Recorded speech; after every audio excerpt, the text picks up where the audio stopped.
Lick it like a bop it, tell them stop it. All them haters out of pocket, let me plug it like a socket, baby. Big on the said what they said part. So I skip straight ahead to the bread part.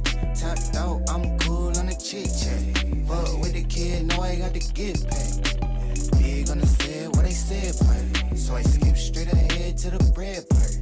Top dog, I'm cool on the chit chat. Fuck with the kid, know I got to get paid. Wave, tell me, can you slide for a real one? Slide for me, slide for me. Can you slide for a real one? Can you slide for me, slide for me. Can you slide for a real one? Can you slide for Baby, say I make him nervous. Maybe cause I'm real nigga on the surface. Maybe cause I'm 10 down where the turf is. Don't get lost in those facades on the guys. You know ain't nobody perfect. I just put the work in, I know what my worth is. I'm living lavish, I'm flossing, bossing, and bagging up cash off the passion. Out here with my niggas, AV to the casket. We reckless, stay in your lane. I'm on gas till somebody cut the brakes. Cutting off these haters in the heads of the snakes. You're spinning the plan, bitch, you catching on late. And she just sent the emoji, said she wetter than a lake. So I better not flake, take a break, say word. Hit me when you through with that shit, then we can shift again. My schedule been clear. These niggas see me, they mad like I'm one of their peers. I put that on Sita, so I'm sure it's abundantly clear. I'm hella big on the said what I said shit. Eyes low off the legal in the red web. Put the leg room in the roof gone. Man, I came a long way from them deals off the Groupon, right? Big on the said what they said part. So I skip straight ahead to the bread part. Top dog, I'm cool on the chit chat. Fuck with the kid, know I got to get paid. Big on the said what they said part. So I skip straight ahead to the bread part. Top dog, I'm cool on the chit chat. Fuck with the kid, know I got to get paid. Keep it real with you, I've been in the field in position. Yeah, yeah, yeah. I've been trail, you could tell by how I feel when you with me. Yeah. Tell me, can you slide for me? Can you slide for it one? Yeah, yeah. Tell me, can you slide for it one? Yeah. The original man. You might think of the medicine style.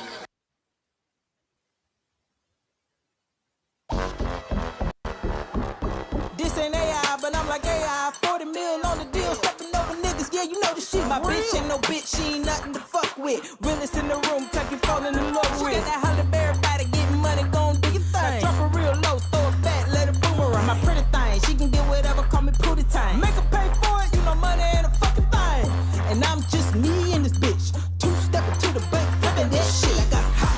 Yeah, they hate to see me coming, got them hot. I'm the one, you know that I run it. Yeah, I'm hot, so cold, I'm never cooling down. I'm hot, hot, hot, hot, hot, hot, hot, hot.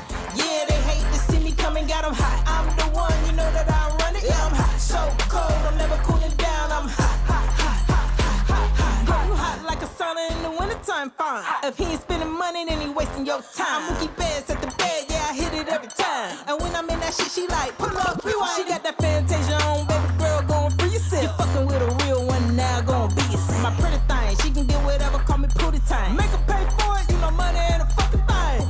And I'm just me and this bitch, two-stepping to the bank, flipping that shit. I got hot. Yeah, they hate to see me coming, got them hot. I'm the one, you know that I run it. Yeah, I'm hot, so cold, I'm never cooling down. I'm hot, hot, hot, hot, hot, hot, hot, hot. Yeah, they hate to see me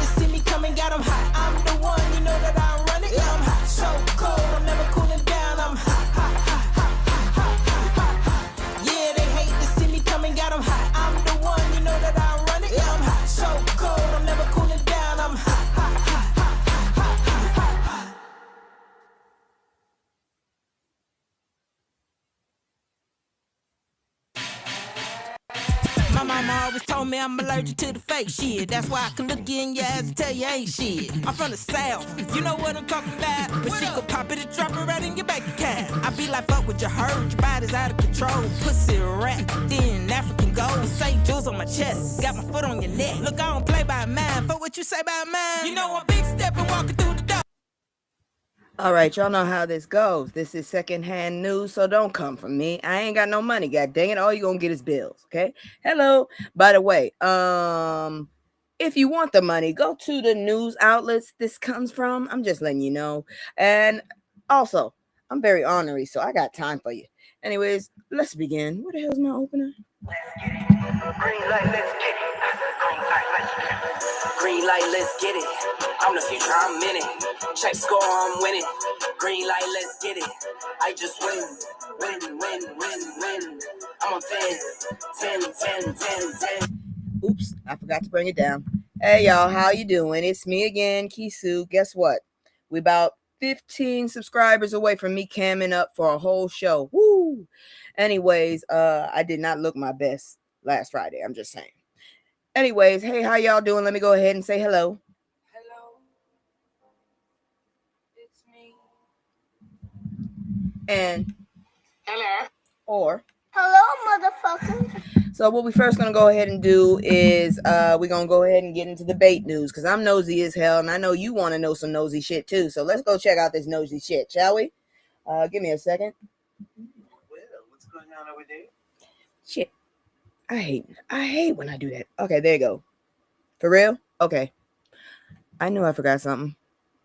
Give me just a moment. There it is. This is a struggle stream. Always. Glad to see you. All right. So, all our favorite famous black celebs and their surprisingly unique real names. So apparently Keke Palmer just discovered that Oprah Winfrey's government name is not actually Oprah. I really didn't give a damn, but okay. And her reaction has reopened one of the black community's favorite games. Hold on. Your mama named you what? So Oprah was born Orpah Gail Winfrey, named after the biblical figure Orpah from the book of Ruth. But but people kept mispronouncing it as Oprah, and eventually everybody, including Oprah, just stopped fighting it. Imagine becoming a billionaire because the world collectively refused to pronounce your name correctly. That is why I only show people half my name, because damn it, if you fuck it up, I'm gonna be mad. Anyways, moving on. But Oprah is far from the only celebrity whose stage name has been lying directly in our faces. Jamie Foxx was born Eric Marlon Bishop. I kind of like that better. He does look like an Eric. He reportedly chose a gender-neutral stage name because women were being called up. Oh, that makes sense. Called up first at comedy open mics. That man used sexism like a fast pass and built an Oscar-winning career. God dang, that was smart.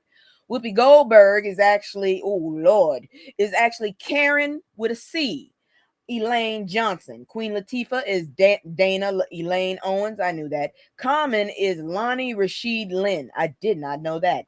LL Cool J, which stands for Ladies Love Cool James, was born James Todd Smith. I knew that because apparently Todd was not creating enough romantic urgency.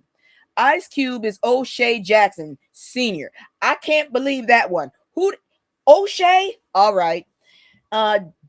Snoop Dogg is Calvin Cordozar Broadus Jr. There is a Cordozar Sr. running around. T-Pain is Fahim Rashad Najim.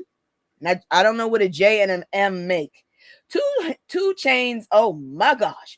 2 Chainz name is Tawheed K. Epps. Then we have Neo, born Shaffer Chimere Smith. Y'all getting on my nerves. Questlove, born Amir K. Thompson. That's not bad. Really? Her. You know the one with the acronym Her, whose name is Gabriella Sacramento Wilson. I'm not joking. The middle name is Sacramento. Lizzo is Melissa Vivian Jefferson. Cardi B is Belcalis Marlenas Almanzar. Yeah, I'm butchering these names, and I thought my name was hard. Doja Cat is Amala Ratna Zandile. I don't know what a D and an L sound like. Demalmini. Whoo. Little Nas X is Montero Lamar Hill. Thank you. Megan Thee Stallion is Megan Jovan Ruth Pete. Really? 2 middle names? Okay. And of course, we got Rihanna. She is really Robin Rihanna Fenty, but Rihanna is her actual middle name. So her name is Robin. She did not invent a stage name. She merely looked at Robin, and it's Robin with a Y, mind you, and looked at Rihanna and correctly selected the one destined to sell perfume, lingerie, and possibly the moon. So yeah, celebrity names are branding, but some of these people didn't choose stage names. They escaped witness protection. Woo! I ain't even gonna lie to you. I thought my name was hard, but you. This next one is actually 3 stories thrown together, but it was just like every one of them featured the same goddamn person.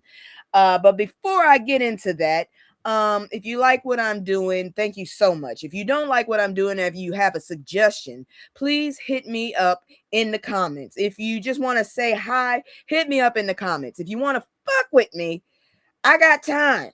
I ain't got no job. I'm broke. I'm old, and I'm ornery. Let's go. I will delete your name before I drag your ass. So I'm just letting you know I'm not letting you have the fame.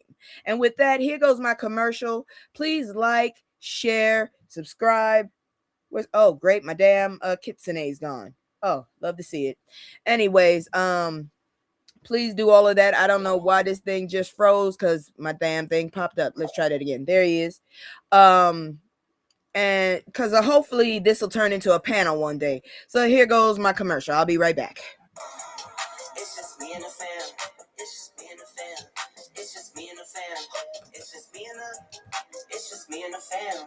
Yeah. It's just me and the fam. See my little tape, say that's my girl, that's my mascot. No one's gonna for hours and some hours till we pass out. Stay inside the house, turned up with the racks out. Stay inside the house, turn. All right, we back. New York City, the revolutionary roots behind New York Mayor Zohran Mamdani's name. New York City Mayor Zohran Kwame Mamdani I'm not lying,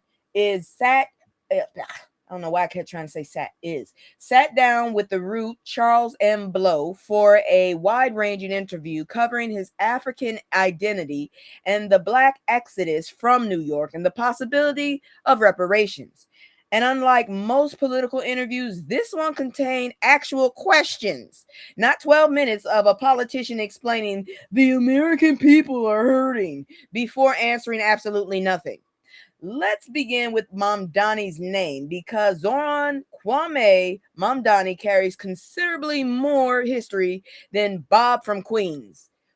Who the hell is Bob from Queens? Anyways, Mamdani was born in Kampala, Uganda, to Indian parents and lived there until age 5. He does not look Indian. I would have never guessed that.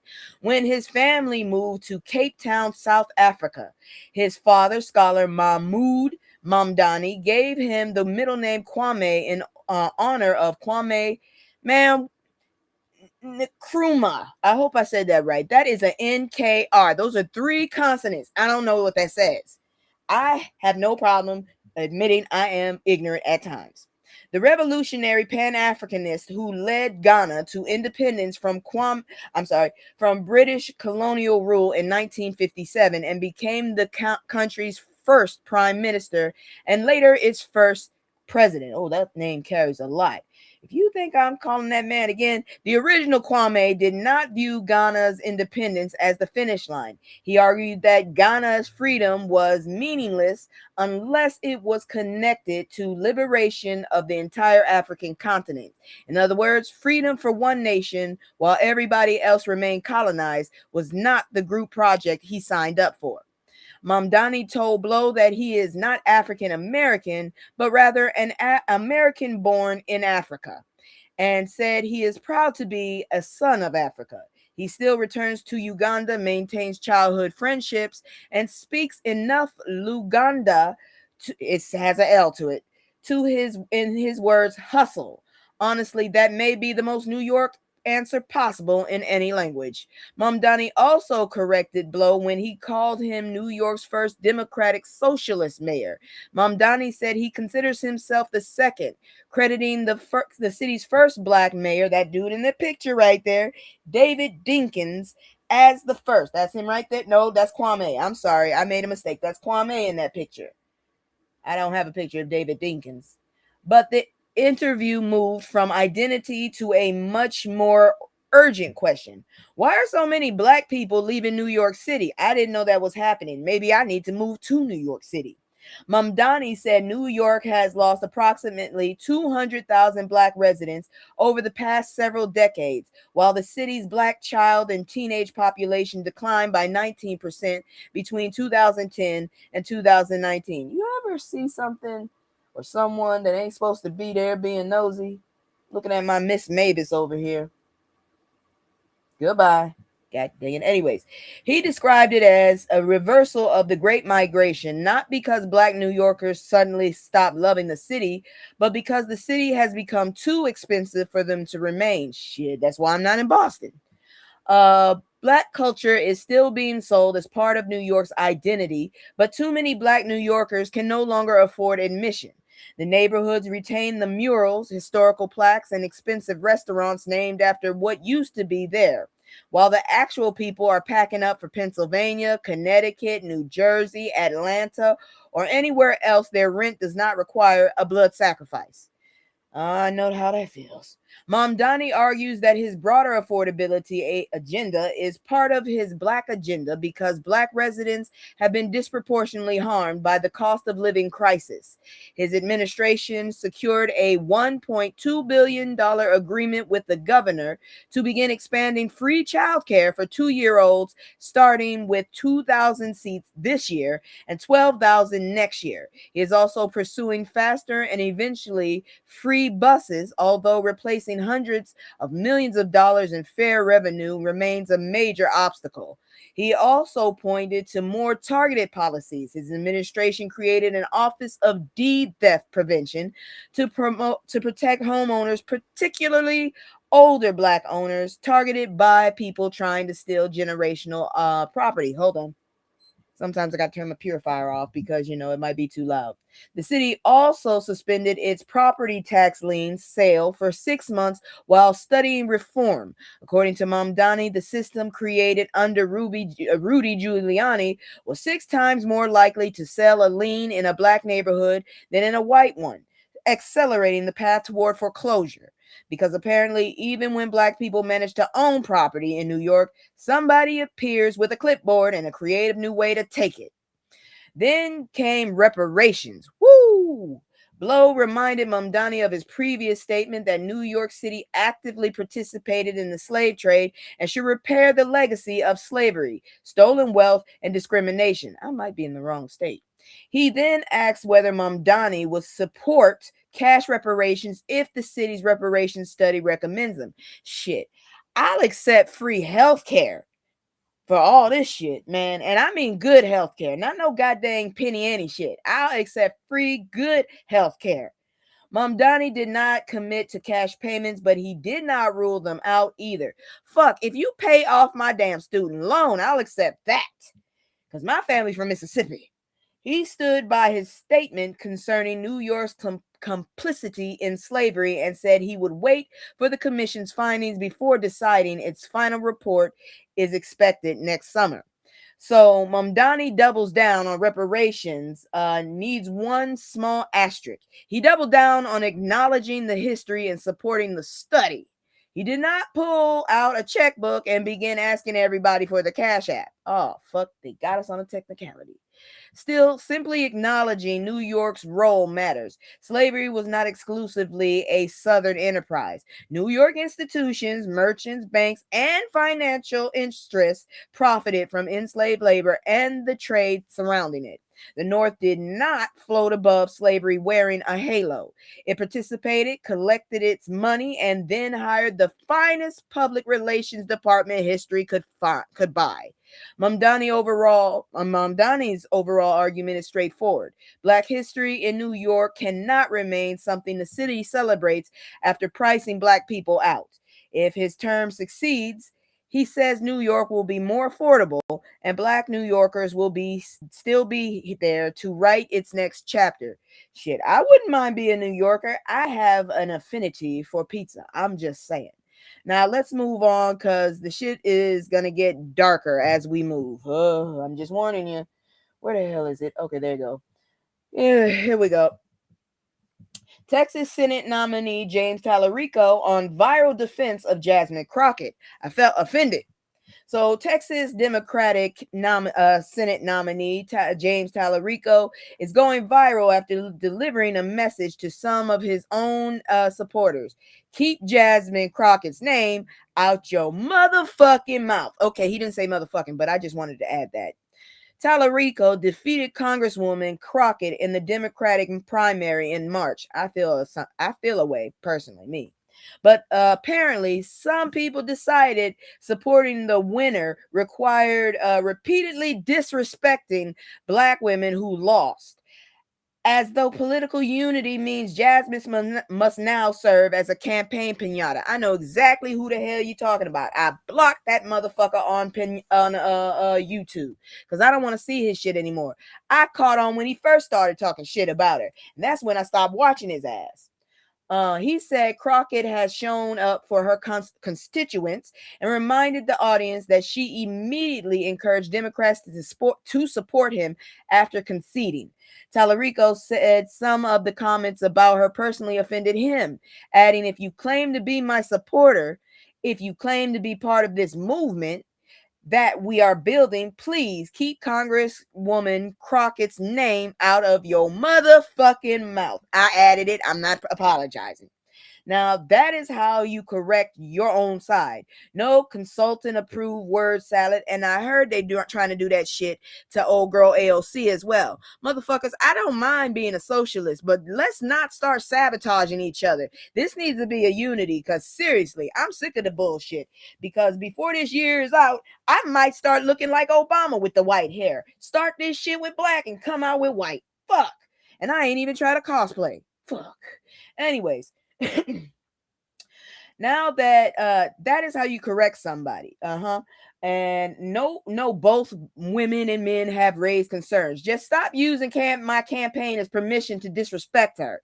This tension did not appear out of thin air. Their primary was heated and increasingly consumed by online influencers, accusations, and arguments about race, electability, and which candidate could finally win statewide in Texas. How the hell your ass gonna be a minority and attack another minority? That shit is some fucked up shit. How you gonna be racist and your ass is a part of the alphabet mafia?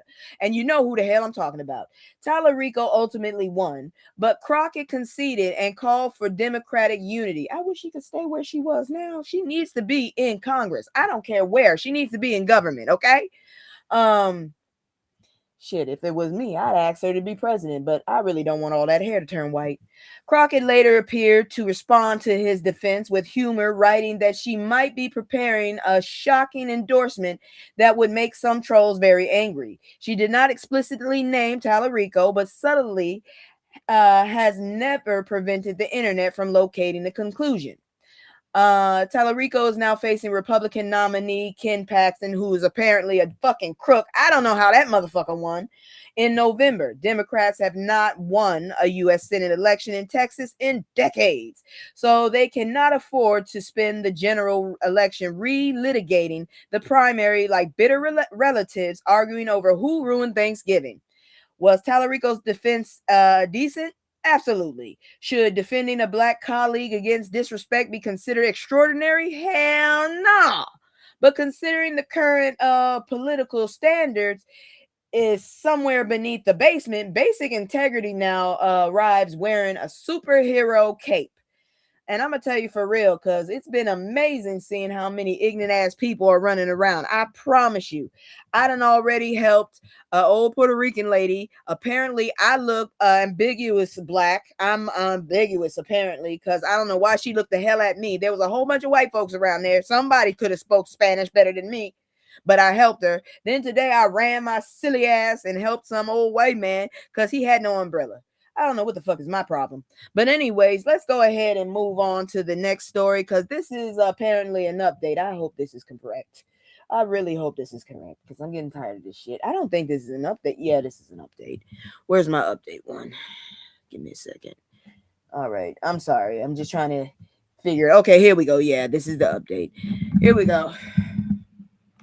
Still on their head. With my foot on their neck.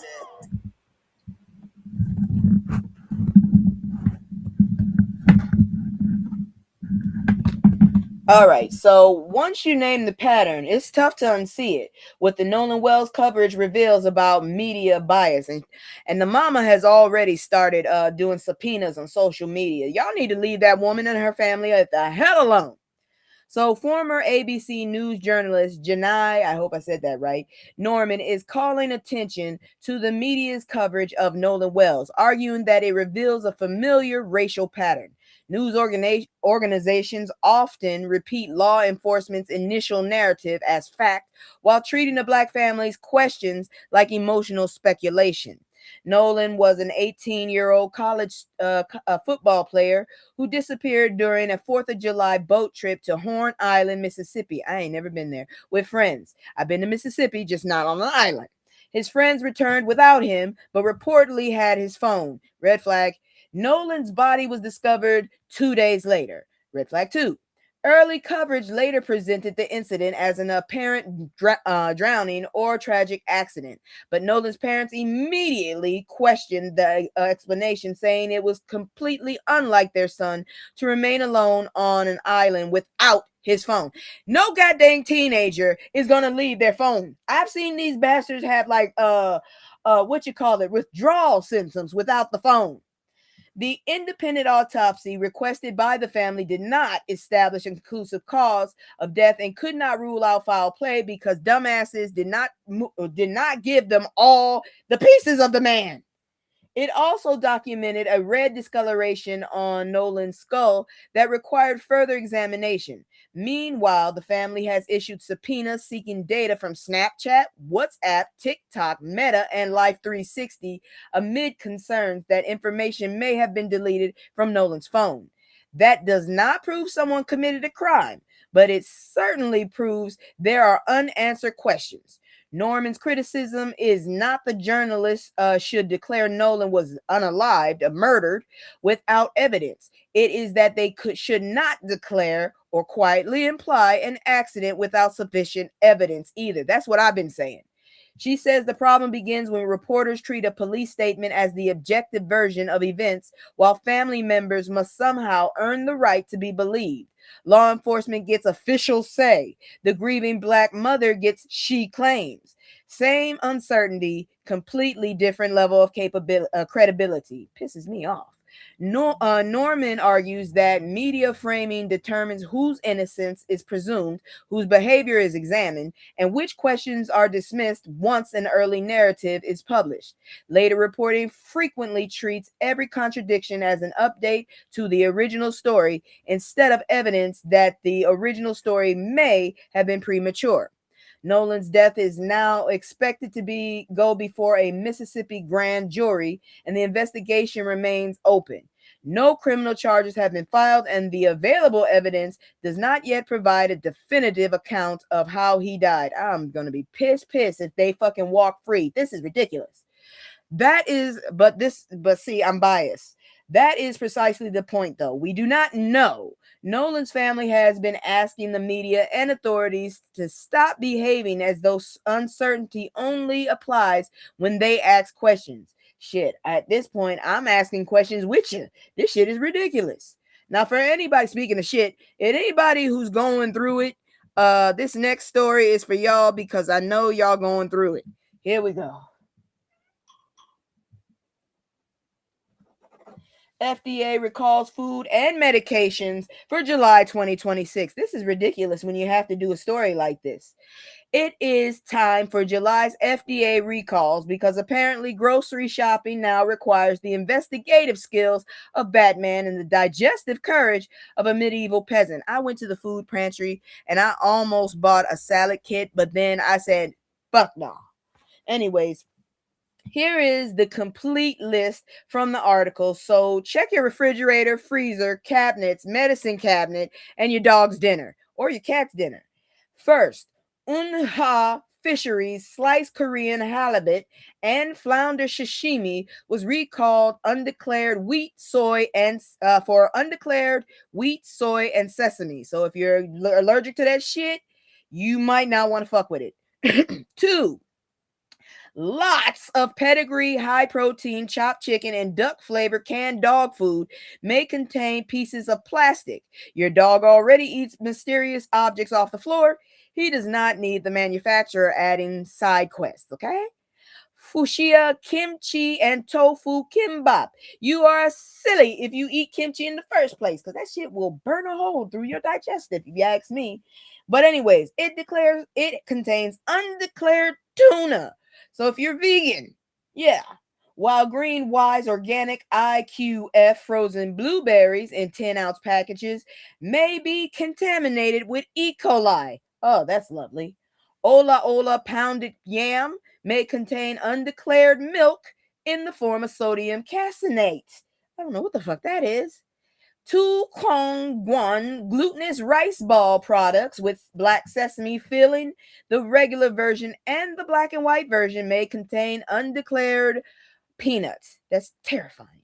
Taylor Fresh Foods iceberg lettuce sold under CV, JB, and Market Side and other labels was recalled over possible cyclospora contaminations. The affected products include certain Market Side iceberg salad and shredded lettuce packages sold at Walmart. I don't even shop at Walmart no more. I've been boycotting their ass.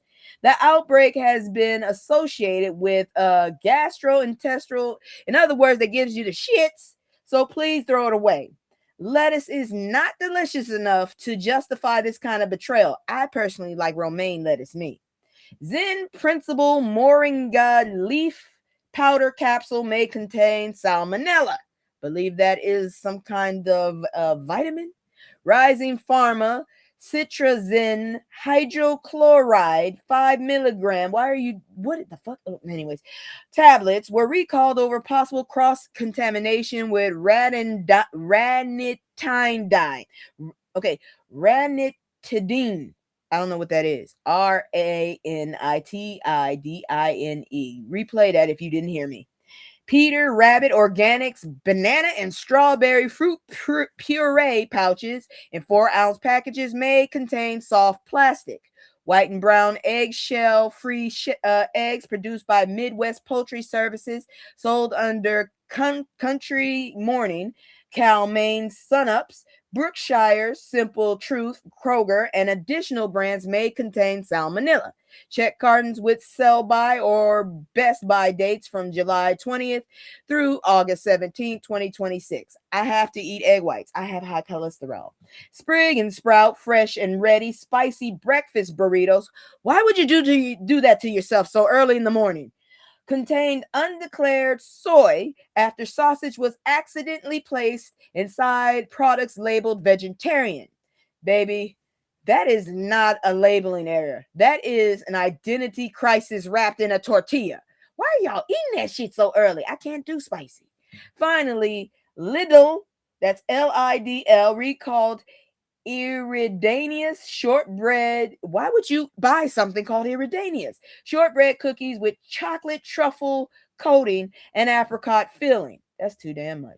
Because the packaging lacked English ingredients and allergen information, leaving wheat, soy, milk, and eggs undeclared. Do not eat recalled products.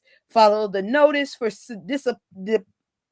disposal or a refund, and contact your health provider if you develop symptoms. Damn, that is fucked up. But there you go. There's an update. Fuck. Man, this is just a very unsafe era. Fuck. decade? I don't know. Shit, I never should have came back to America.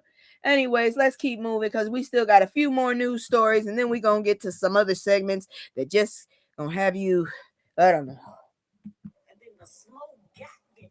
So J. Farrell Doss, the generation after Robert L. Woodson Sr. I'm about to explain this to you. So, writer J. Farrell Doss is examining the legacy of Robert L. Woodson Sr., the longtime community activist and influential Black conservative who died in May at the age of 89. Woodson founded the National Center for Neighborhood Enterprise in 1981, later renamed the Woodson Center. His philosophy emphasized neighborhood leadership, personal development, religious values, and community-based solutions rather than relying primarily on government programs to address poverty and crime. I'm not sure if I agree. I don't know. Woodson advised President Ronald Reagan and the dumbasses that H.W. Bush and received the MacArthur Genius Fellowship in 1990. His approach earned praise for highlighting local leaders who were already improving their communities.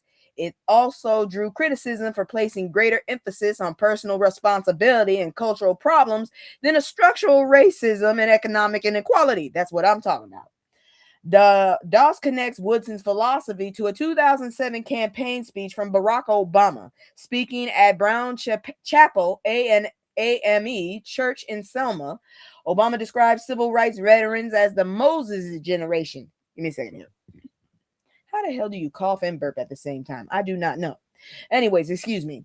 That led Moses generation that led Black America out of bondage but had not reached the promised land.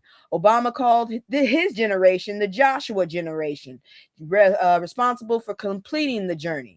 Doss argues that Obama used the wrong biblical story. According to him, the remaining struggle is not another exodus from America or a search for some perfect land without racism. Instead, he favors the story of Joseph, who survived enslavement and injustice in Egypt, developed his abilities, rose to power, and created security for his family. These motherfuckers done, I'm sorry, the game these motherfuckers done made, the system they made, ain't no way. We need to exodus, in my opinion, or at least buy some land in this fucking country so that they can't fuck with. And okay, but anyways, Doss's interpretation, Woodson wanted Black Americans to become the generation after Joseph, rooted in America, strengthening their skills and institution, and building upon examples of achievable success. How can we root when these motherfuckers give us concrete? Now there is a giant ideological elephant sitting in this Bible study. Black people can develop skills, build institutions, strengthen families, and confront systems that discriminate against them. We are fully capable of walking and recognizing an intentionally placed obstacle at the same time. Doss warns that demanding the removal of every racial disparity creates an impossible standard and risks pretending America has no progress since Jim Crow. But acknowledging progress should not require treating current inequality like an unfortunate software glitch nobody installed. His central question, however, is worth considering. After the generation of major civil rights victories, what should Black progress look like now? Doss hopes Woodson's successors will continue emphasizing attainable victories. The challenge is ensuring that personal responsibility remains a tool for empowerment and never becomes a convenient excuse for institutions to avoid theirs. I understand what he's saying, but at the same goddamn time, what the fuck we gonna do when they still have a fucking head start? This head start is ridiculous, and it's still lengthening. It's still in play. What the fuck are we supposed to do with that, huh? Shit. I understand we supposed to walk on our own, but damn it, all we doing is walking. Them motherfuckers is sprinting. I'm just saying. So that's it for your regular news. We about to get into the segments. Here comes people terrorizing Black folks. Here we go.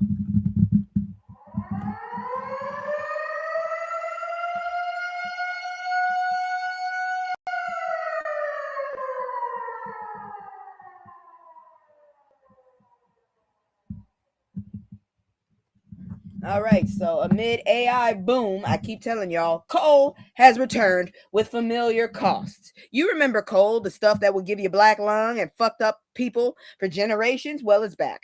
I don't know why. Artificial intelligence may be futuristic, but the plan for powering it appears to be drag the coal plants out of retirement and let black people breathe the consequences.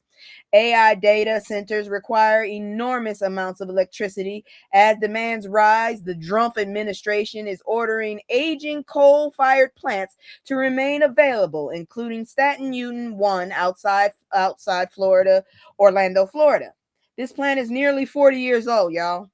The Orlando Utilities Commission planned to place it into an extended shutdown in May, but the Department of Energy issued a 90-day emergency order keeping it available through at least September 1st. Here goes a waste of money. The federal government cited rising electricity demand, including demand from new data centers and other large users. If you weren't so damn scared that your damn fake ass hair would fly away, we could have this energy with the fucking air. Ooh, I can't stand this place. Translation: the billion-dollar technology industry wants more power, so grandma's lungs have been selected as emergency infrastructure. Environmental groups, including Earth Justice, the Sierra Club, and the Environmental Defense Fund, are challenging the order. They argue that satin is unnecessary, expensive, and dangerous. The utility had already planned to replace it with other resources, and Florida's grid received strong reliability ratings. Keeping Staten operational costs an estimated $6.2 million per month. Advocates warned those expenses could eventually add up more than $20 per month the customer's electric bill. That's more. $20 more. Do you know what $20 more can do with gas? The plant's toxic air pollution has also been associated with an estimated 45 premature deaths annually. To be precise, the reporting found no evidence that Staten specifically exposes Orlando's black neighborhoods more heavily than the neighboring communities, but the national pattern is undeniable. A 2012 NAACP report found that nearly 8 in 10 Black Americans lived within 30 miles of a coal-fired power plant, compared with 56% of white Americans. Coal pollution is linked to asthma, heart disease, respiratory illness, and premature death. Black communities have carried that burden for generations, and this is bigger than one Florida plant. Federal officials have issued similar orders preventing several coal facilities from shutting down while weakening environmental protection to accelerate AI development. AI is not ready to replace nobody. Can you slow your stupid asses down? So let me explain the business model. Technology companies collect the profits. Ordinary customers may inherit the higher power bills. And communities already burdened by pollution receive another complementary respiratory illness. This is not innovation, y'all. This is an old environmental injustice wearing an AI-generated hat.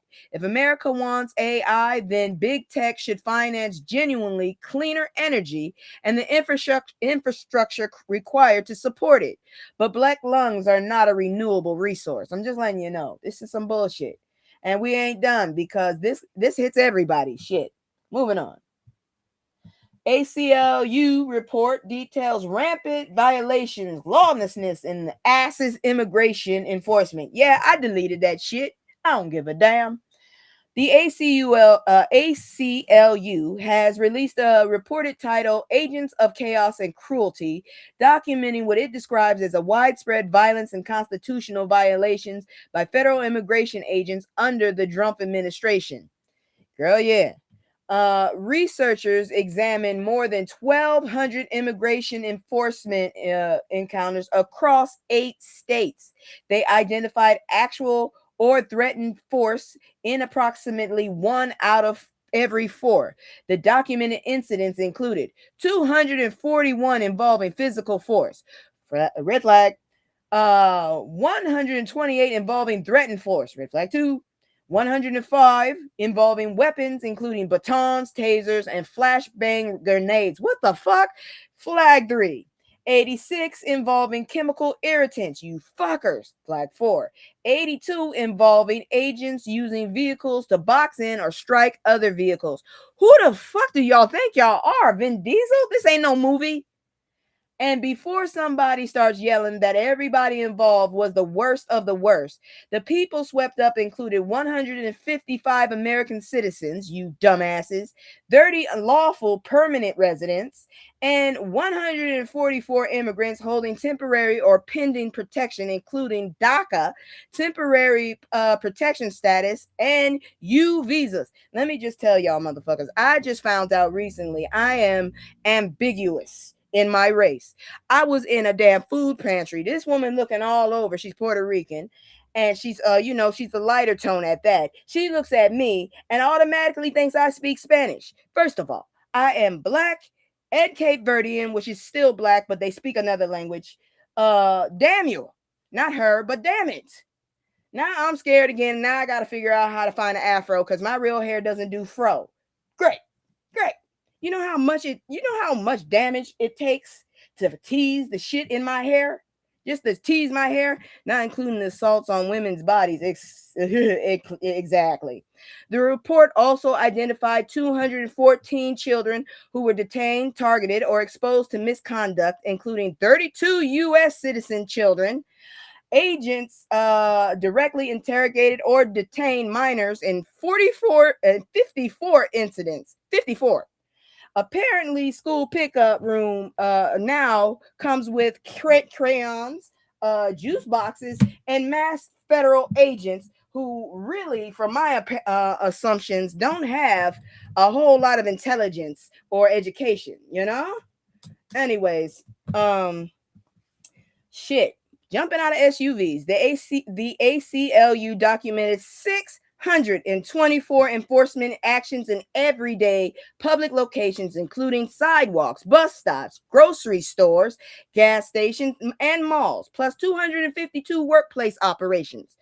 Observers were targeted to 80 community or legal observers, 71 protesters, 24 journalists, 23 elected officials or staff members, and 7 members of the clergy.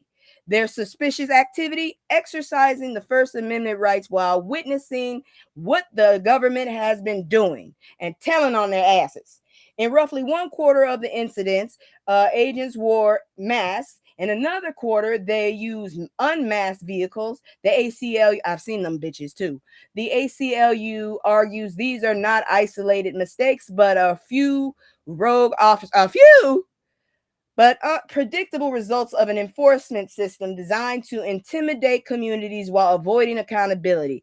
Ooh, shit. I regret nothing. Absolutely. You dirty bitches. Ooh. The report recommends replacing ICE and CBP with a smaller immigration management agency, creating cleaner case processing rules and a pathway to citizenship, restricting state and local participation in federal immigration raids, and allowing civil lawsuits against officials who violate constitutional rights. Immigrants may be the first targets, but mass government agents detaining citizens, children, journalists, producers, and elected officials are not merely immigration issues. That is an authoritarianism demonstration, and apparently Drumpf ordered the national tour. Great. Now I got to start carrying my goddamn birth certificate around. I already carry my social security around in my phone. Shit. Anyways, moving on, because we ain't done. This next one might make you cry. It's so dirty. A black family's fight for sickle cell care because stupid's healthcare rollbacks just created a whole new struggle. Yeah, I figured out how to get rid of it better. I need to work on my writing, or I need to get a stylist because this is ridiculous. Anyways, Sickle cell disease already forces families to fight severe pain, medical bias, and healthcare systems that has historically underfunded the condition. Now, Drumpf's healthcare and research rollbacks are creating additional barriers.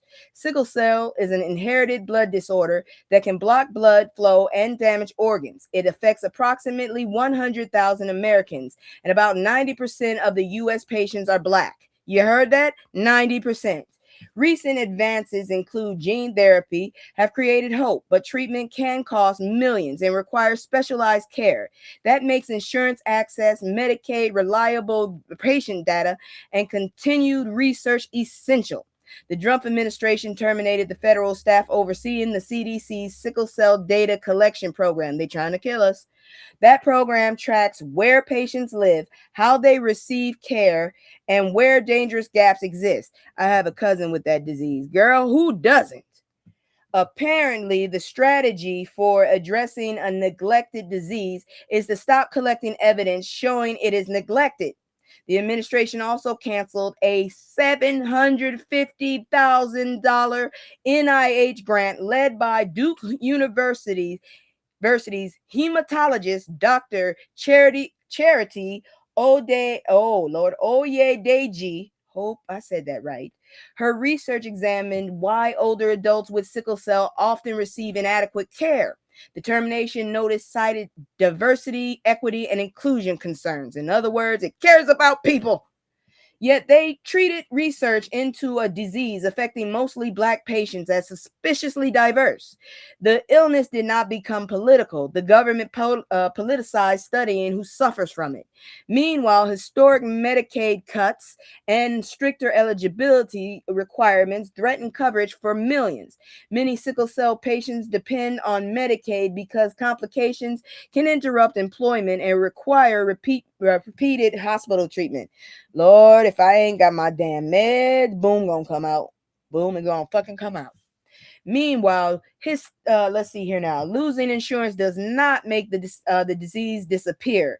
It simply moves the cost, pain, and crisis back onto patients and their families. Many sickle cell patients depend on Medicaid because complications interrupt employment and require repeated hospital treatment. Let me see here. Drumpf don't care if melanated people fall from their demise. Man, I'm so sick of this damn country. It's ridiculous. This is not harmless budget trimming. It means weaker data, interrupted research, reduced coverage, and more barriers between patients and life-saving care. Black families have spent generations demanding that sickle cell be treated like a medical priority. Drumpf's answer appears to be, what if we made the struggle harder and called it efficiency? It's called you're stealing money. That's what it's called. And now it's time for Terry's favorite, playing stupid games and winning stupid prizes, if you will. Oh yeah, there's a stupid ass march that damn Jewish dude Jake Lane, the racist Jewish dude Jake Lane, is getting ready to do. I'm not naming it. I'm not telling where it is because I don't want to give it any clout. So anyways, here we go. Why the hell is my shit acting up? Hold on, give me a second here. Okay, that's better. Here we go. Work. I don't want the second, I want this. I'm all in my head, way I'm a red. I've been moving like a hot mess. Oh shit, we got a birthday. Hold on, let me play the birthday one first. Because we got a birthday. Happy birthday. It's your birthday. Happy birthday. Happy birthday. Happy birthday. Happy birthday. It's your birthday. Happy birthday. Happy birthday. Happy birthday. One time for the birthday chick. I'ma mess around by you a birthday whip. 2 times for the birthday chick. I'ma mess around by you some birthday gifts. It's your. All right, let me bring that back up so y'all can see it. There we go. So Clarence Thomas is no Thurgood Marshall. He sure in the hell ain't. I call him Clarence Ruckus, me. So July marks the birth month of Thurgood Marshall and civil rights giant who became America's first Black Supreme Court justice. Writer Robert Hill argues that Clarence Thomas inherited Marshall's seat, but certainly not his mission. Hell no, he didn't. Yeah, girl. Happy birthday to a good man. I wish I had that one. Wait a man. But I'll probably get copyright. Marshall was denied admission to the segregated University of Maryland Law School, so his mother pawned her rings to send him to Howard. He graduated first in his class, later helped another black student gain admission to the same Maryland institution that rejected him. As an NAACP attorney, Marshall won 29 of the 32 cases he argued before the Supreme Court. His greatest victory was Brown versus the Board of Education, the 1954 ruling declaring public school segregation was unconstitutional. He joined the court in 1967. Clarence Thomas also experienced Southern racism. Born in Pinpoint, Georgia. Where the fuck is that? He left seminary after encountering bigotry and later helped establish the Black Student Union at Holy Cross. But after joining the Supreme Court in 1991, I was 10. Thomas developed one of its most conservative records, opposing affirmative action and weakening voting rights protection. They've been at this shit for a while now. Hill argues that Marshall used his education. Give me a second here. I'll have to wait for that. His education. Where am I? To dismantle barriers while Thomas benefited from newly opened opportunities and then helped undermine similar protections for those behind him. He's a dirty motherfucker. I wish this thing will work. I'm going to try it again. I bet you it won't work, but I really hope it works. Let's hope it works. Nope, didn't work. You ungrateful heat. That time it worked. I'm so glad because he's a he bitch. That's what he is. He's an ungrateful he bitch. Thomas has even described his Yale degree as tainted by affirmative action. Sir, if it wasn't for affirmative action, you wouldn't have gotten that damn degree, you stupid motherfucker. Sir, Yale did not kidnap you, force a diploma into your hand, and demand that you become a Supreme Court justice. Real talk, a lot of us didn't you want your toad-looking ass to be there. Oh, Lord. During his confirmation hearings, Thomas called the proceedings a high-tech lynching after Anita Hill accused him of sexual harassment, which he denied. I think it's true. Hill's point is that Thomas invoked racial injustice when personally useful while supporting rulings that made fighting it harder for everyone else. Thurgood Marshall opened doors that had been legally nailed shut.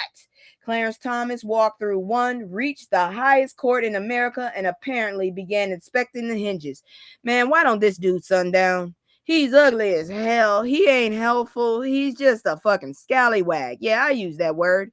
This motherfucker ain't worth the clothes he's on his back, and neither is his ugly ass wife. Shit. Anyways, replacing someone does not make you their successor in principle. Thomas occupies Marshall's former seat, but as Hill concludes, he is no Thurgood Marshall. Man, the closest person I would say was probably Ginsburg. I don't know who it is now. Shit. I guess old girl who just joined. Ketanji, maybe. I don't know. Moving on, because there's many more games to be played. So Black father questions police response after dispute at New Jersey Crunch Fitness. A Black father says a Saturday workout with his 16-year-old son at Crunch Fitness in East Brunswick, New Jersey, ended with police being called over an identification dispute. Andrew Cox Sr. says both were paying members. Employees requested the teenager's ID. Cox explained that his son was a minor and offered a digital student profile, but the staff refused it. Of course you would. Employees reported that they needed a physical card to hold while the teen exercised and showed Cox a basket containing other guest IDs. Cox asked for the manager, but was told he was busy. Cox said the manager could find him on the workout floor if the issue was serious. He and his son began exercising. The manager eventually appeared, accompanied by 2 police officers instead of a conversation. Of course. Cox recorded this encounter and repeatedly asked why police were summoned before the manager spoke with him. Officers ultimately told Cox to leave. Cox says he was frustrated but made no threats, used no profanity, and displayed no aggressive behavior. The manager can be heard saying Cox caused the problem. Interesting. Cox requested customer service and received a police escort, yet somehow his question became the emergency.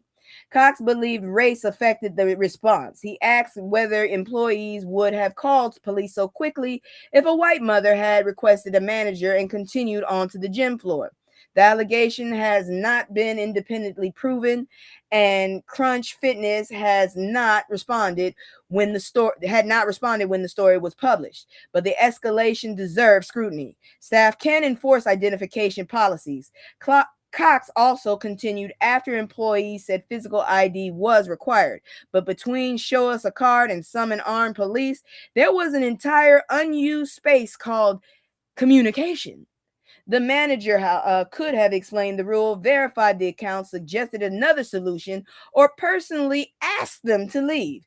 Instead, father-son bonding became a police encounter. Nothing strengthens customer loyalty like creating a membership dispute as an episode of Cops. Once again, that's Crunch Fitness in Brunswick. What is it? New Brunswick, New Jersey. No, Brunswick, New Jersey. Jersey. That's Crunch Fitness Signature. You see the sign, god dang it. I'm just saying, if you so happen to want to remove your membership, I wouldn't say nothing about it, really. I'm just saying. Moving on. Dream Defenders calls out SHEIN for stealing Assata Shakur's image for commercial use. How the fuck do y'all do that shit, man? I mean, y'all shit is subpar at best. I mean, it's cheap as hell. Thank you very much. But it's subpar in certain areas. Why would you do this?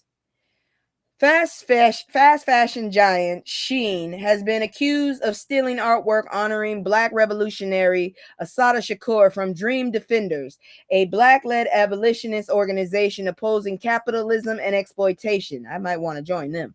Yes, SHEIN allegedly stole from an anti-capitalist organization to sell a shirt. Irony saw the assignment and resigned. Dream Defender says graphic designer Faye, I hope I said that right, it's F-E, or Fee Worthington, created the image showing Shakur's death last September. Worthington says it was intended to honor Shakur and challenge efforts to reduce her legacy to a criminal record. It was not created for commercial use and had never appeared on a t-shirt. Then on July 19th, SHEIN allegedly used the design in a social media promotion and sold it on clothing without permission. Damn it. Dream Defenders sent the company a cease and desist notice demanding removal of the post and merchandise. According to the organization, SHEIN did not directly resolve the complaint. It responded with a link telling Worthington to submit her claim through an online forum. Ooh, you bitches. Nothing says we respect intellectual property like giving the artist whose work you allegedly stole a customer service scavenger hunt. That's why you put your ink mark on that bitch. That's what you do. Dream Defender says it is prepared to pursue legal action. The organization argues that the alleged theft is especially offensive because SHEIN's business practices represent everything Shakur and Dream Defenders opposes: corporate exploitation, environmental harm, and profiting from poor and working class people. That's really the only reason I went to them, is because of the freaking clothes. Exactly. SHEIN has faced other copyright infringement allegations from independent artists, although each case requires its own evidence. Here, the ownership and copying allegations are public. No court has ruled the infringement occurred. Still, the accusation follows an exhausted pattern. Black artists create culture, corporations copy it, and then the creator must produce identification, receipts, timestamps, and possibly a blood sample to prove ownership. Using a revolutionary image while allegedly exploiting a Black artist is not or honoring the movement. It is capitalism wearing a liberation t-shirt it forgot to pay for. You sick fucks. Moving on, because this one I'm so glad. Pennsylvania man faces ethnic intimidation charges over alleged threats to Black sheriff. What the fuck? This is a hot mess right here. A Pennsylvania man has been arrested after allegedly leaving racist, Islamophobic, and graphically violent voicemails to Delaware County Sheriff Sadiq Kamara, a black Muslim public official. Why do people have so much time on their hands? Seriously. Fuck. Prosecutors say 40-year-old Sean Keenan called the sheriff's office 15 times within 24 hours using personal and work phones. 2 voicemails included a racial slur, the phrase death to Islam, and threats to hunt, pew pew, and brutally harm Kamara. Imagine possessing both a personal phone and a work phone and deciding neither contain enough evidence. Investigators traced the phone to Keenan. One had previously been used to call 911 about a car crash, giving authorities a recorded voice for comparison. Detectives obtained his phone. According to the criminal complaint, Keenan admitted leaving the messages using the slur and making the anti-Muslim statement. Dude, you was at work doing this shit? You really got too much fucking time on your hand. He was arrested and charged with terroristic threats, ethnic intimidation, harassment, and disorderly conduct. His bail was set at $100,000 unsecured, and a preliminary hearing is scheduled for August. It needs to be secured. These are allegations, and Keenan is presumed innocent unless convicted. He told on himself. The fuck? His attorney says Kamara was not the intended target. According to the defense, Keenan's wife had received a threatening scam call from someone possessing family information. When Keenan returned the call, the sheriff's office number appeared, and he believed he was speaking to the scammer. How the fuck did you... That explanation may become relevant in intent in court, but it raises another question. Even if you believe you are confronting a scammer, just fuck with him. Just fuck with him like me and a Magic do. We fuck with them all the time. We sit up there, fuck up their accent, fuck up our accent, be just making them go in circles. Shit, waste their time. Don't threaten them. Stupid. Even if you believe you are confronting a scammer, why does your emergency vocabulary include racial slurs and death to Islam? Did prejudice accidentally fall out the glove compartment, you dipshit? Sheriff Kamara said disagreement with public officials is acceptable, but threats and dehumanization cannot be normalized. He added that hatred is not merely something happening elsewhere. It can come from people living in the same community. Keenan allegedly turned rage, racism, and a telephone into 4 criminal charges. Play stupid games, leave the evidence on a voicemail, and win a court date with your own voice serving as the opening act. You dumbass. Good for you. I'm so glad when that shit happens. This for you. I love this for you. Why black folks can't get enough of the juicy details behind Netflix A Toxic Love Story drama. Man, see, I fucking hate drama. That's why I don't even watch soap operas. It's too much fucking stress for me. It's like, just tell the fucking truth. Netflix's new documentary, A Toxic Love Story, is sending viewers into group chat overtime because the real case contains enough deception for 3 soap operas. I hate that. I hate that for me. In 2016, California graduate student Michelle Hadley was accused of terrorizing Angela Connell, the new wife, Connell, of her former fiance, Deputy Marshall Ian Diaz. Authorities allege that Michelle sent threatening emails and created online great fantasy advertisement directing strange men to Angela's home. Bitch, what's wrong with you? Michelle was arrested, spent 88 days in court, and faced life in prison. There was one inconvenient detail. She was innocent. Investigators eventually traced digital evidence to Angela and Ian's home. What the fuck is wrong with y'all? Plot twist. Angela's phone and Ian's government computer. Government computer? You're going to jail. You dumbasses. Prosecutors concluded that the newlyweds framed Michelle partly amid a financial dispute over a condominium Michelle and Ian owned together. Angela had also fabricated a pregnancy with twins, altered pregnancy tests using blue marker, and presented a fake sonogram. How you do that? Ma'am, when your medical documentation requires arts and craft supplies, abandon the storyline. Angela pleaded guilty to kidnapping, false imprisonment, forgery, and filing false reports. Who the hell did you kidnap? She received a 5-year sentence and served approximately 3 years. That bitch is free? Oh my gosh. Ian continued working as a deputy. Oh no. Oh fuck. This is horrible. Oh my gosh. Where is it? Where is it? I need something. Oh, here it is. Oh my God. This bastard is free and he still has power. Oh. Ian's Marshall before a federal investigation caught up with him. He was for years, he was fucking up people. He was convicted of conspiracy to commit cyber stalking, and perjury, then sentenced to just over 10 years in federal court. He is now seeking overturning his conviction. They don't need to be free. Them motherfuckers do not need to be free. Michelle was fully exonerated and later received a $1.8 million settlement from Anaheim, plus additional compensation. Invest, girl, invest. The documentary has captivated viewers because it begins like a familiar jealous ex-girlfriend story, then exposes how easily authorities accepted that stereotype with overlooking contradictory evidence. Shit, my fucking ex got me pulled into a damn court case. Not court case, a murder case. Shit. The failure cost an innocent woman 88 days of freedom. Angela and Ian built an elaborate digital trap and take Michelle's property and destroy her life.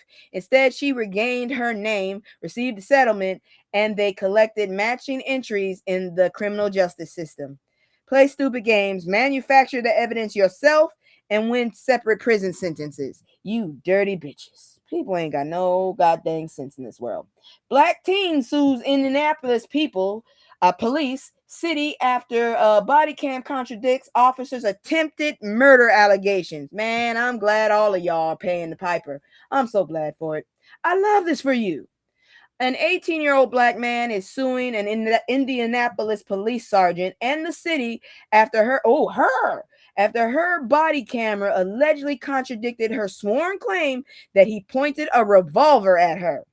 In April, Dalen Brewer drove into Riverside Park with a passenger and 2 firearms his lawsuit says he legally possessed. Police say he drove around a barricade near closing time. Brewer says patrol cars did not clearly block the entrance. Sergeant Robin Frazier followed Brewer, opened the driver's door, and attempted to remove him. What the fuck did he do? According to the lawsuit, her camera shows Brewer's hands raised while the gun remained on the floor, including one between his legs. The car was still in gear and began rolling. When Brewer reached toward the controls to park it, Frazier drew her weapon. He stopped moving and was arrested. In her sworn affidavit, Frazier claimed Brewer raised the revolver, aimed the barrel at her, and appeared to pull the trigger. Man, you was trying to unalive him. That's what you was doing. Brewer's lawsuit says the video shows he never touched a gun in her presence. That is not a minor defense in perspective. That is the distance between hands up and attempted cop killer. Bitch, you really don't care about people's lives. Frazier commended charges including attempted murder, resisting law enforcement, intimidation, and pointing a firearm. Brewer could not post bond and spent 4 days in jail. A deputy prosecutor reviewed the footage, determined it did not match the affidavit, and dismissed every charge. Brewer is now suing Frazier and Indianapolis for false arrest, fabricated evidence, malicious prosecution, false imprisonment. Can it be also kidnapping? Defamation and constitutional violations. These remain civil allegations and no court has ruled on liability. The lawsuit also says police continue displaying their original statement portraying Brewer as a threat after the charges disappeared, so that's intimidation, damaging his reputation and employment prospects. Bitch, he about to be rich. You about to get paid. So the accusation received a press release, but the exoneration apparently enters witness protection. Great. Brewer is seeking compensatory. Fuck it. He's getting money and punitive damages. Damn it. I hope he wins too. Play stupid games. Let your body camera check the story and win a federal civil rights lawsuit. You dumb bitch. Good God, I can't stand people like this. Inside Howard's enrollment debacle and the colleges cashing in. I was going to report that last week, but it was taking too damn long, so I skipped it. So let's keep going, because I'm not about to sit up here and keep y'all all tonight. I'm tired of that shit. Howard University just gave 502 incoming freshmen the academic version of New Phone, Who Dis? Unenrolling them weeks before fall classes begin because the school says they missed deadlines for tuition payment plans, scholarships, or financial aid arrangements. Howard says families received repeated notices from March through July with a final payment deadline of July 10th. But several students say their cases were not simple unpaid bills. Some reported pending scholarships, financial aid that had not been posted, or conflicting guidance from the university. Translation: the paperwork was apparently doing parkour while teenagers' futures sat underneath it. The timing made everything worse. Move-in was approaching. Classes started August 17th, and students who believed they were headed to Howard suddenly had to find another college. Have you tried Morgan? Because I swear I wanted to go there. And students who believed they were headed to Howard suddenly had to find another college after most admission calendars were already closed. Howard began reviewing disputed cases individually, and at least 46 students had reportedly been reinstated by July 27th, but that still left hundreds scrambling. Now, other schools are moving faster than Howard's customer service line. The University of DC extended its undergraduate application deadline to August 7th. New York also ordered participating SUNY and CUNY campuses to provide expedited late admission reviews plus $800 credit to offset Howard's unrefundable deposit. And because this article includes the schools, here is the whole announced SUNY list. Albany, Binghamton, Buffalo, Stonebrook, Alfred State, Brockport, Buffalo State, Canton, Farmingdale State, New Paltz, Old Brook, Alfred State, Brockport. No, I'm reading something again. I'm sorry. Old Westbury, Winona, and Purchase. I'm not joking. Purchase. Cooney campuses were still being determined, and additional SUNY schools could join. Yeah, they did. Yeah, they did. And everybody is picking that ball up so quick, that ball shattered, and people are grabbing. Let's be clear. Deadlines matter, and universities need firm enrollments numbers for housing classes and financial aid. But dropping 502 students, roughly 1/5 of the planned freshman class, at least there'll be a lot of room for dorms, I guess. This close to move-in, then sorting out exceptions afterward is not precision administration. That is pressing send on the crisis and proofreading it later. All I can say is right now, they done turn enrollment to administrative Hunger Games and watch competing colleges collect the students, the tuitions, and the goodwill. Because we pumping out some smart ass kids. That's all I can say. But we ain't done. We got let me see here now. That one had to repeat itself. That pissed me off. Let's see here now. Okay, and that is it for play stupid games, win stupid prizes. I'll see you late next time for that one. It is now time for educational. Before I do that, though, I'm going to do my commercial. If you like what I'm doing, if you don't like what I'm doing and you have a suggestion, please hit me up in the comments. But if you just want to fuck with me, I have time. I will fuck with you back. Anyways, here we go. I'll be back. It's just me and the fam. It's just me and the fam. It's just me and the fam. It's just me and the. It's just me and the fam. Yeah, yeah. It's just me and the fam. See my little Tay, that's my girl, that's my mascot. No one's go for hours and some hours till we pass out. Stay inside the house, turned up with the racks out. Stay inside the house, turn. Hold on. Here we go. Today, Come on, goddamn. Yo, it's too many, hey, it's too many, yo, it's too many, it's too many lies. Look in my eyes, they know I'm the truth. You know that. Knocking them down every time I step in the booth. We ain't gotta lie, they know we the vibe, we living in proof. It's young conscious, you my life a movie, I live in a spoof. Ain't no sticking around, I'm on the move, I'm checking the deuce. It's only us two, so you know we copping that coupe. We on the roof, smoking dope, look at the view. We used to chill on the stove, now we out here breaking the news. It ain't shit you. Hey, Laura. All right, y'all. This is our Black History moment. Thurgood Marshall, the absolute opposite of that ugly ass toad in the Supreme Court right now. Why can't they sundown? Thurgood Marshall, the man who put segregation on trial. Let's talk about it, goddamn it. Here we go. So, before Thurgood Marshall became the first Black justice on the United States Supreme Court, he was already using the law to dismantle segregation piece by piece. Born in Baltimore, Maryland in 1908, Marshall wanted to attend the University of Maryland School of Law, but the school refused to admit Black students. Instead, he attended Howard University, where he studied under civil rights attorney Charles Hamilton Houston and graduated first in his class.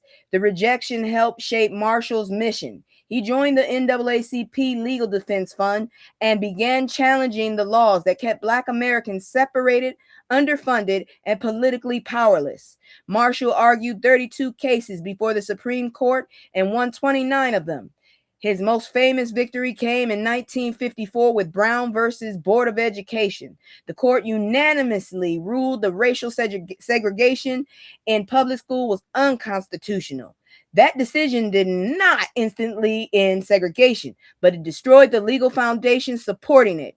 Marshall had forced America's highest court to admit that separate but equal had never truly been equal. That's for damn sure. In 1965, President Lyndon B. Johnson appointed Marshall as the first Black United States Solicitor General. 2 years later, Johnson nominated him to the Supreme Court, making Marshall the nation's first Black Supreme Court justice. During his 24 years on the court, Marshall consistently defended civil rights, voting rights, workers, poor Americans, and people facing unfair justice system. Thurgood Marshall understood something powerful. The law had been used to deny Black people their rights, but in determined hands, it could also become a weapon for freedom. And that's why Thurgood Marshall is today's Black History moment. And let's not forget, this month was his birthday month. Now we're going to go ahead and talk about some fiscal stuff, all right? So it is now time for financial news. Here we go.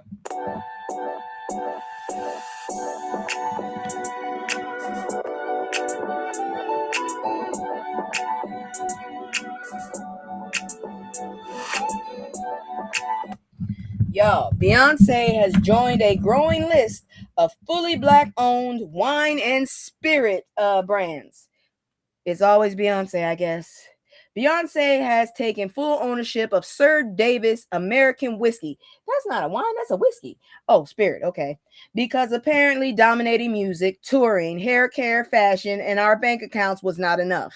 She launched Sir Davis in 2024 with Moet Hennessy, but financial terms of the new ownership deal was not disclosed. The whiskey is named after Beyonce's great-grandfather, Davis Hogue, a Texas farmer and Prohibition-era moonshiner. So this is not some celebrity slapping her face on a bottle and calling it heritage. Sir Davis was developed with whiskey maker Dr. Bill Lumsden and master blender Cameron George, using rye and malted barley finished in Pedro Ximenez sherry cask. I bet you this shit is, man, if this shit is expensive, I will never taste it.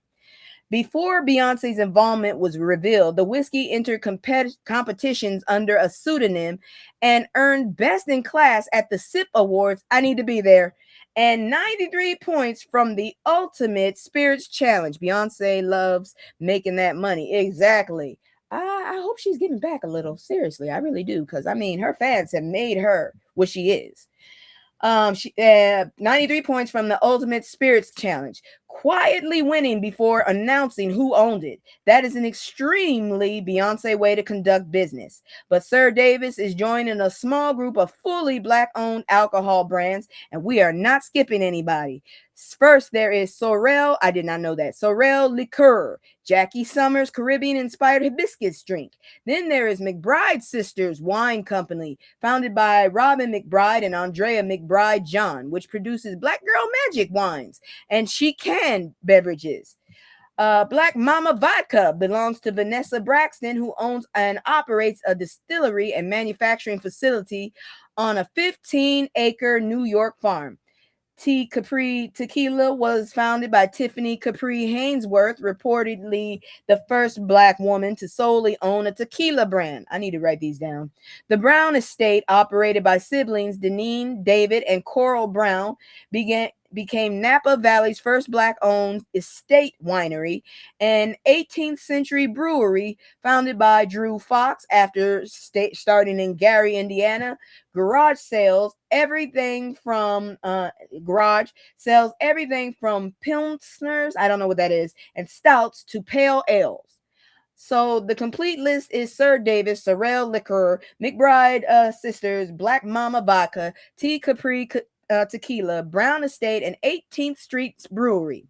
The real business headline: Beyoncé did not secure another endorsement. She secured the whole bottle. Ownership, not just the visibility, and is where the lasting money lives. She just made a whole goddamn family legacy. Goddamn, that family, unless they do something stupid, that family better never be poor. For real, for real. And that goddamn camel better never cheat on her again, because whoo. So, the Carr report. Stop treating budget like a bad word. I've been on budget since I think I graduated high school. Apparently, budget has become a financial curse word. People hear it and imagine ramen noodles, canceled fund, and being interrogated by a spreadsheet whenever they buy coffee. But money coach Damon Carr says we have it backward. A budget is not a punishment. It is spending, saving, and investment plan. Here is the uncomfortable truth. Your budget is not strictly your spending your income. Already did that. Blaming the budget is like blaming a tape measure because the couch still will not fit. The measurement did not ruin your plans. It exposed reality. Carr says budgeting has one central rule. Do not spend beyond what you assigned.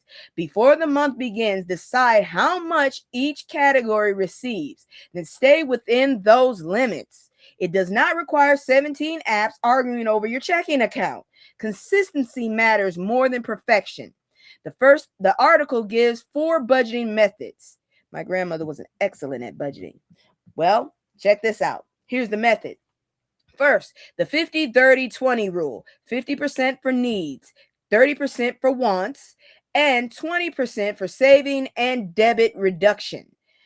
Debt reduction. Second, pay yourself first, which moves money into savings or investment before other spending. Third, zero-based budgeting, where every dollar gets a specific assignment.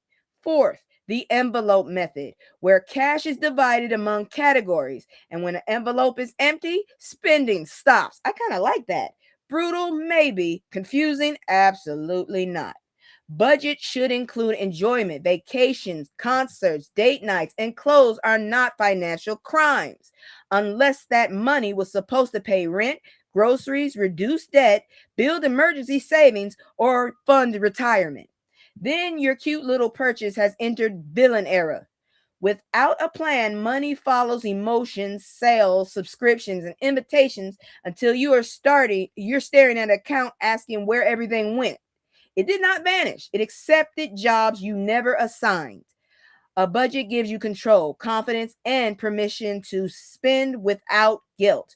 Financial freedom is rarely one dramatic decision. It is thousands of small choices made consistently. And that's how you get stuck in them damn paydays and shit too. Tell your money where it is going before it comes home with excuses. Please do. Because a lot of us are fighting for our lives over here. Now, here comes some really good business news. And I promise you, I think I want to bank with them. 2 Black-owned banks are uniting to form a historic merger.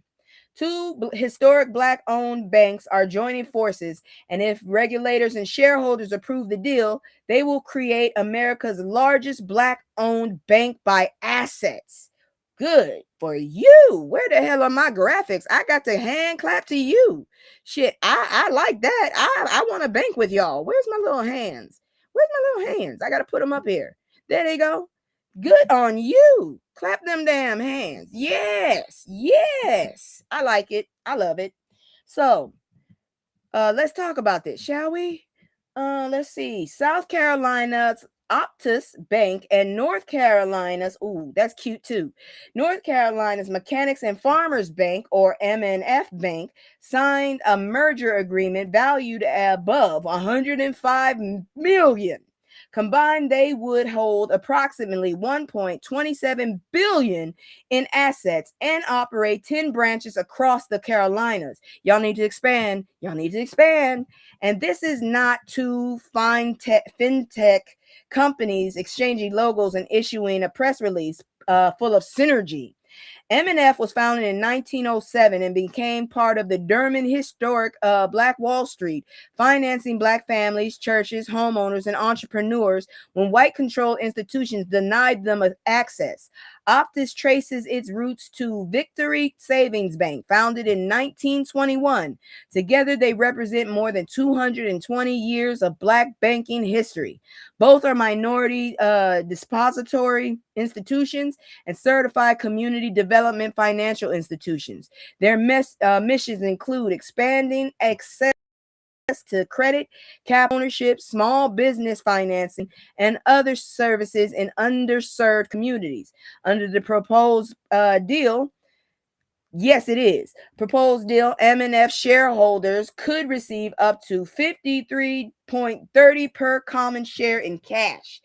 And M&F president and CEO James H. Sills III would lead the combined organization, while Optus chairman Paul Mitchell would remain chairman. The merger should close during the fourth quarter of 2026, assuming it clears the required approvals.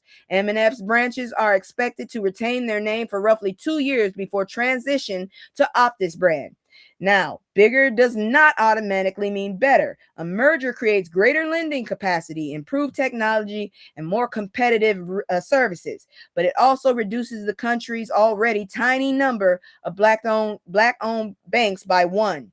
Banking dive reports are currently only 22. So this is both consolidation, opportunity. The real test will not be the balance sheet or the history in the announcement. It will be whether this billion-dollar institution puts more capital into Black homes, Black businesses, and Black communities. Because becoming the largest Black-owned bank is impressive. Like banking is like one of the assignments, though. Real talk. So let's continue to consider that. And that is it for your business news or your financial news. Now we're about to go ahead and jump into some culture news. So let's hit this up. Give me just a moment. Here we go.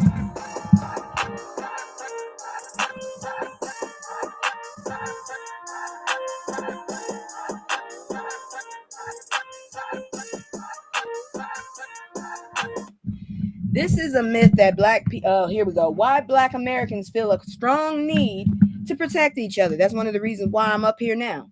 This is a myth that Black people do not look out for one another. According to Pew's research data, that myth needs to pack its belongings and leave. Pew surveyed 4,271 Black adults.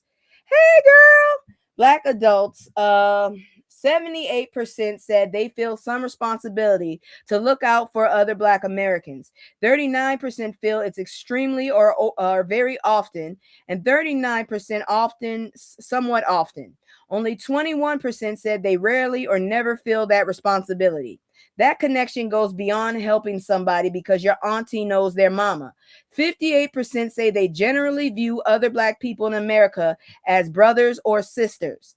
Among those who said being Black is extremely or very important to their identity, that rose to 65%. Among people who place less importance on their Black identity, it dropped to 38%.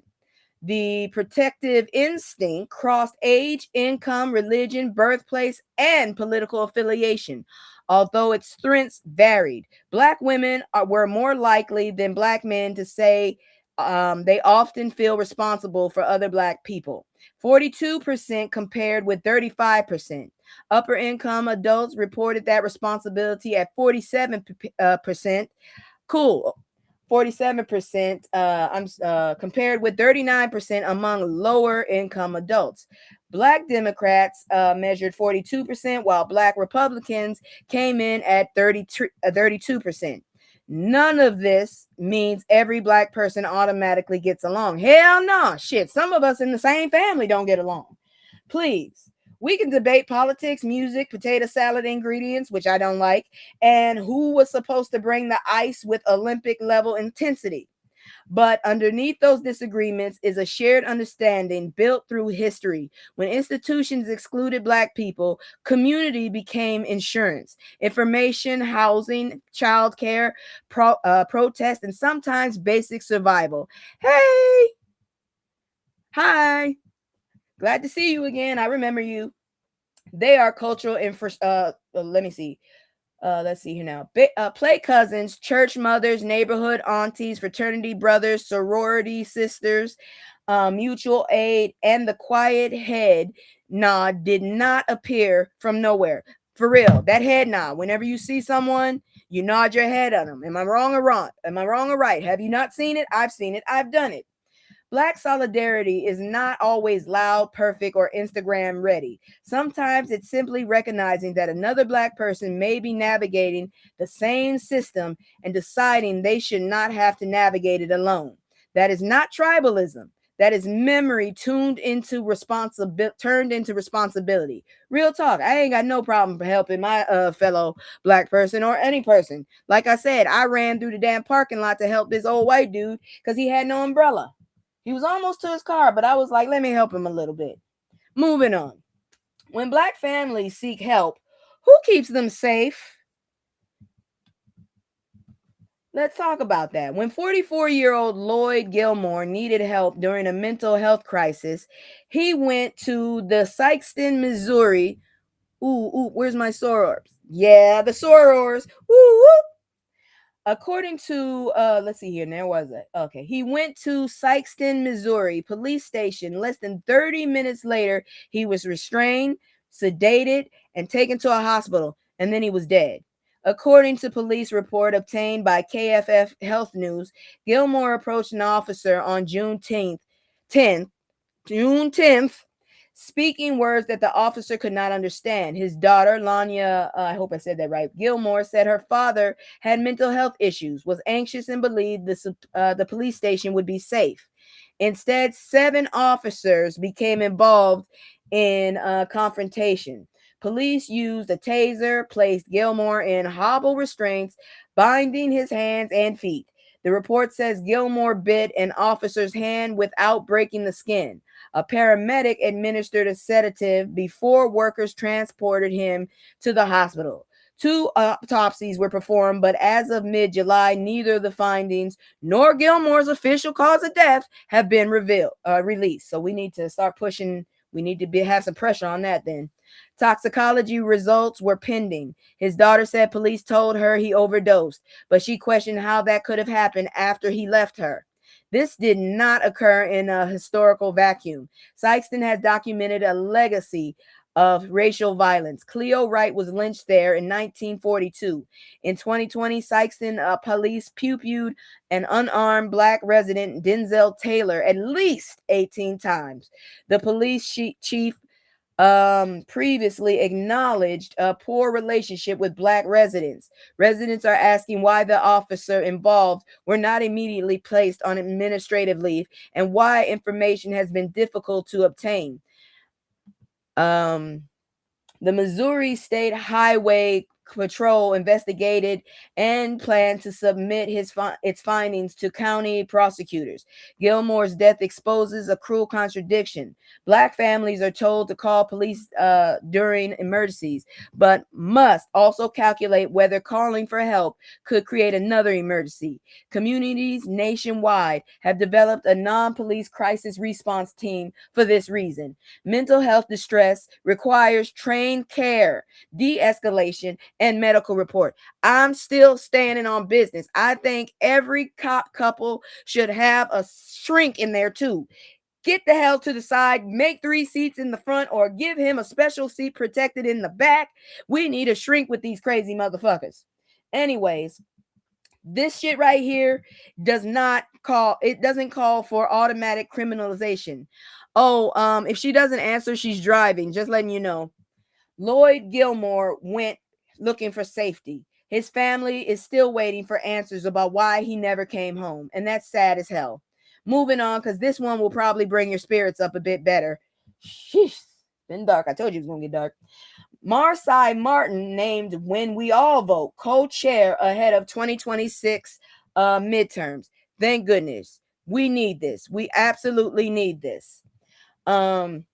We need younger people to stand up and take responsibility, because right now the old guard is dying away for real. Marsai Martin is adding civic organizer to her resume that includes actress, producer, and the youngest executive producer of a major Hollywood film. The 21-year-old Blackish alum has been promoted from ambassador to co-chair of When We All Vote, Michelle Obama's nonpartisan voter participation initiative. Singer Victoria Monet was named co-chair as the organization prepares for the November 3rd midterm elections. Martin is not pretending celebrity makes her a political expert, which is refreshing. Her role is using her reach to encourage Gen Z voters to register, learn what is on their ballots, organize, and freaking show up. I tell this again. If your ass doesn't vote and you tell me you're getting blocked, I don't care who the fuck you are. I blocked my dad last year. I ain't brought that block off since. Anyways, in a Teen Vogue essay, Martin said voting should be the beginning of civic participation, not the finish line. She pointed to issues affecting her generation, including rising costs, immigration, reproduction health care, climate change, and threats to Black political representation. The numbers make Gen Z difficult to dismiss. Martin noted that nearly 50 million members of the generation are eligible to vote, while all 435 voting seats in the House will be decided this November. This is not future power. This is current power with a group chat notification problem. She acknowledged why younger voters disengage, confusing information, restrictive voting rules, exhaustion, and the feeling that individual participation changes nothing. Her advice is practical. Check your registration. Review your ballot before Election Day. Ask questions and make a voting plan with friends or family. Martin previously joined When We All Vote's 2024 Georgia rally and its 2026 Pass the Mic Gen Z campaign. So this promotion builds on existing work rather than appearing 5 minutes before Election Day with a ring light and registration link. I hear you. I tell people, if you didn't vote, I don't want to hear your complaints. Exactly. And then they do this shit. That's just going to make me, you can't do that to a people. That's just going to make them want to spite your ass. I was told to go to bed at 10:30 last night. I went to bed at 5. I paid for it, but still, I bet you I went to bed when I wanted to, even though I'm batshit crazy now. Anyways, Martin's assignment is not telling Gen Z what to think. It's reminding them that doom scrolling is not a voting method, and political power expires when nobody uses it. Oh, it's annoying. I mean, really, how many of us realize that our ancestors died for this shit? Like, really died for this shit. I'm just saying. I'm actually helping someone on their campaign. Cool. Tell me about it later. All right, that's it for your financial and cultural information. We're about to go ahead and move into cultural. I want y'all to hear. Wait a minute. We're still in culture. This is still culture. I'm sorry. No, we're going on news on education. Yeah, I forgot.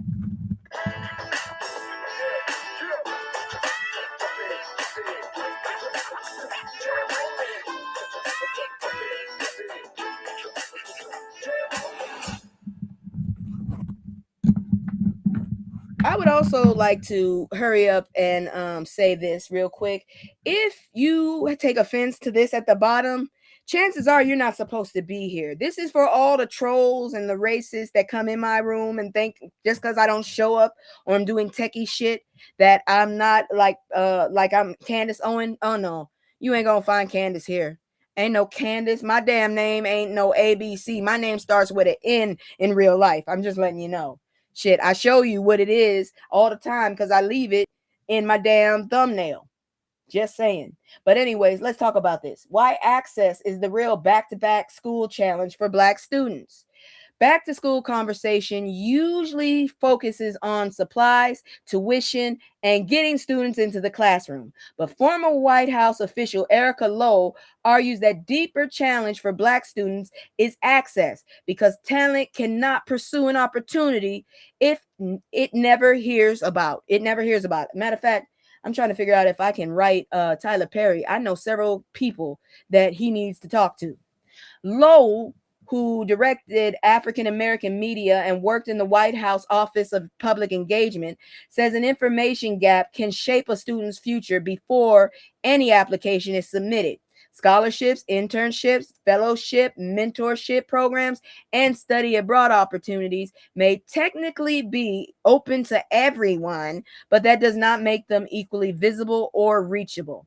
Some students grow up surrounded by adults who understand application recommendation letters, financial aid, professional etiquette, and which programs open doors. Others are expected to discover what that hidden curriculum through luck, social media, I didn't have that back in the day, or a guidance counselor responsible for hundreds of kids.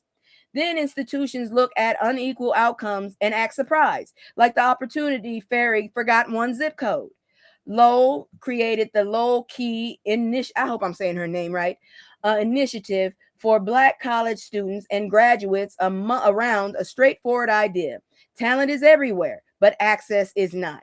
The initiative connects young people with information, career guidance, new work networks, opportunities that might otherwise circulate among people inside influential spaces. The lesson for schools, employers, community organizations is that creating an opportunity is not enough. They must communicate it clearly, distribute it through trusted Black institutions, simplify confusing requirements, provide deadlines, and connect students with people who can help them complete the process. Students should not need a well-connected parent, an elite school, or a miraculous algorithm to learn that a scholarship or paid internship exists. Information is a resource, and hoarding it intentionally or through lazy outreach preserves inequality while allowing institutions to claim the door was technically open. Black students are not suffering from a shortage of ambition. Too often, they are navigating a shortage of maps, introduction, and people willing to explain the plans. That also goes for poor Caucasian and brown people, too. Education creates possibility. Access determines who gets enough to use it. Seriously. Because I was complaining about those Tyler Perry wigs in the movies, and my homegirl said the right thing. She said, but he doesn't have access to people who can do better. Well, guess what? I know at least two people that he needs, and I'm going to sit up here and try and write with them. But that I'm write about them. But that's it for news on education. Now we got some good news, all right? So check this out real quick. I just love it. Where is it? Where's my good news? Here we go.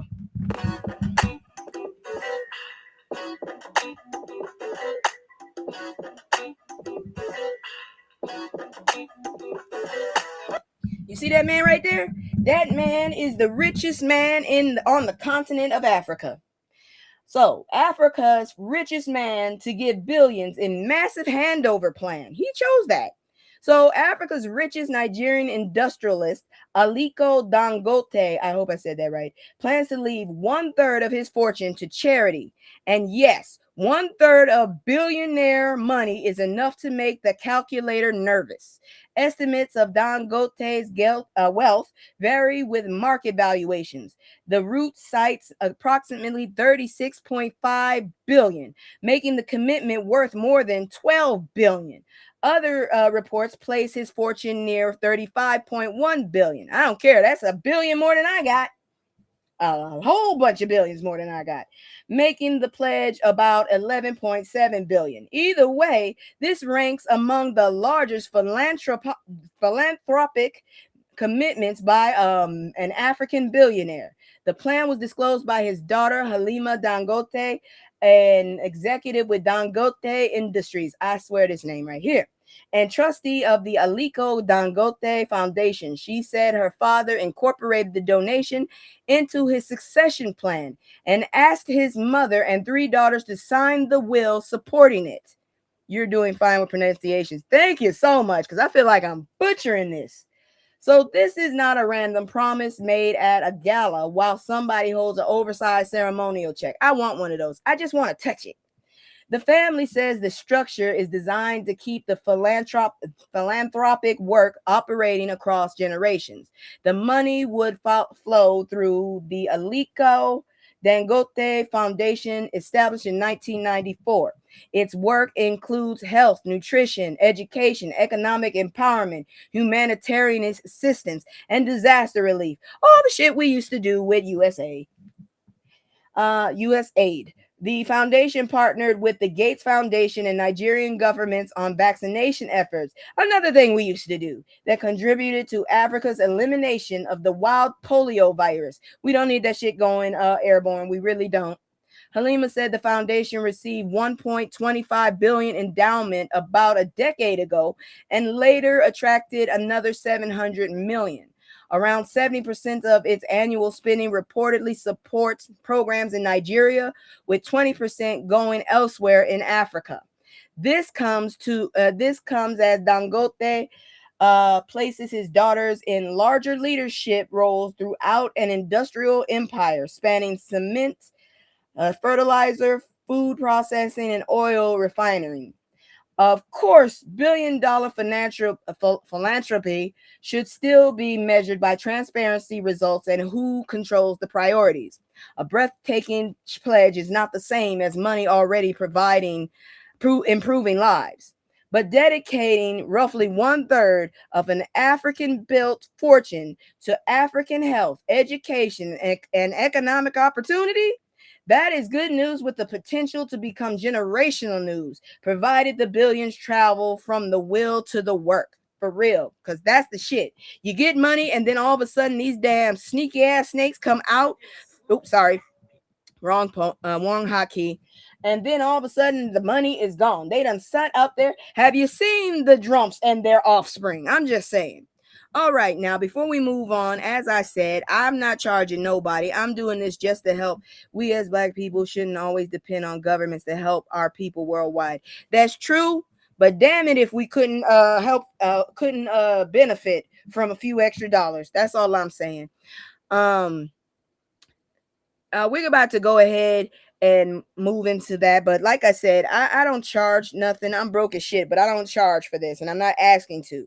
But this is one of those Black-owned companies. I said, if you had a commercial or something, I will show it for free. I'm a small channel, just trying to get to 500 right now. But damn it, if I help you, I'm gonna help you. So here is a Black-owned, woman-owned company.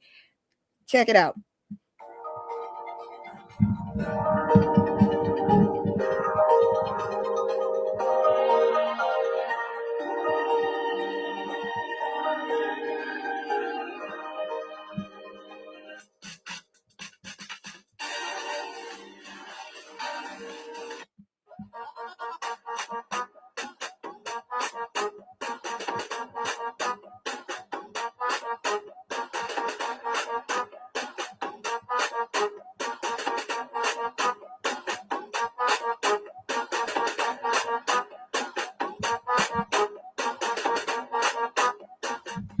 All right, we're about to go ahead and move into celebrity news.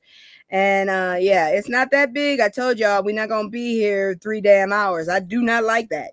All right, so here we go. Where the hell is the celebrity? I know the damn button. I think it's this one right here. Hold up, can't see. There we go. Ain't nobody got time for that.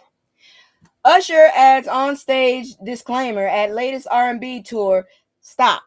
Don't bring your ass up here if you don't want to be. He had to apologize to somebody, I think, because they got really uncomfortable. I don't know why you with your ass up there if you won't feel uncomfortable. The man is freaky. Everybody should know this. So anyways, Usher has added terms and conditions to his lap dances because one awkward concert moment produced enough content for a reunion special. During the July 25th Nashville stop of his R&B tour with Chris Brown, Usher invited Gabrielle Cheyenne on stage for his steamy "Can You Handle It" routine. No, sir, I cannot. The production included a prop bed, oh dear, a shirtless Usher, that's normal, and expectations that the guests wanted to participate. Cheyenne looked uncomfortable and declined to lie back. Usher noticed the energy had died directly in front of him, stopped the routine, said she did not want to be on stage, and had to escort her off. That's a waste of time, girl. Why did you go up? I know you were happy, but damn it, think about stuff before you do it. Cheyenne later explained that the staff moved her and her mother from floor seats into VIP without explaining the onstage invitation. She said she primarily attended to see Chris Brown and would have reacted differently if Brown had been serenading her. Okay, she got choices. The explanation could have ended everything. Consent, respected, misunderstanding, acknowledged. Everybody goes home. But then the social media dissertation. Responding to criticism, Cheyenne said she accepted because she looked good and wanted thousands to see her on the screen. So you were a narcissist, and then you got too much. She credited pretty privilege and asked whether viewers accepted sexual enthusiasm for Usher. Ma'am, nobody needed all 12 episodes. I didn't know the segment, and I wasn't comfortable. Had already won the argument. Usher heard the commentary at his Birmingham performance. He warned the next volunteer not to come on stage unless she wanted to be there. He joked that God does not like ugly, and apparently he's not thrilled about pretty privileges either. That's true. That's true. Now here's on both sides. A woman can withdraw consent at any time. That's true. Even during a concert routine. That's true.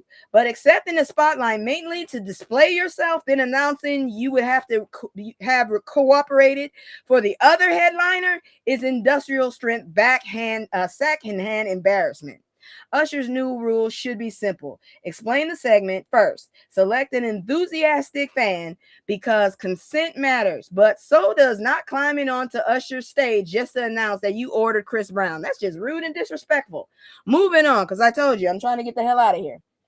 Keyshia Cole hard launches relationship with Philly rapper Skrilla. Man, this hard launching shit, this is some young shit here. Keyshia Cole may have a new boyfriend, and the internet appointed itself relationship counselor to two adults who did not request office hours. Oh, shit, I didn't know she was that old. The 44-year-old R&B singer and 27-year-old rapper Skrilla, I mean, hey, I'm getting hit on by 38-year-olds, and it's fucking my head up. Sparked dating rumors after posting cozy photos on Instagram. Cole shared a selfie with her arms around his waist and captioned it, "Yup." Skrilla posted pictures of them at a club and aboard a yacht. Well, that's nice. Cole later shared roses, chocolates, and a note reading, "Love you, beautiful," which looks romantic. However, neither has explicitly confirmed the relationship. So the fact, oh Lord, here we go, another DeForvit case. All the damn proof, and then they just ain't saying it. So the factual description is heavily implied. Not married by authority vested. Hey, if she can get it, get it, get it. As long as you can keep up. Of course, my aunt says old women and old men give you worms. That's what my aunt said. If you got a problem, take it up with her. They like to fight. Just saying. So naturally, social media became obsessed with the 17-year-old difference. But Skrilla is in 27, not 17. He is a grown man allowed to select his date and questionable decisions without permission slip.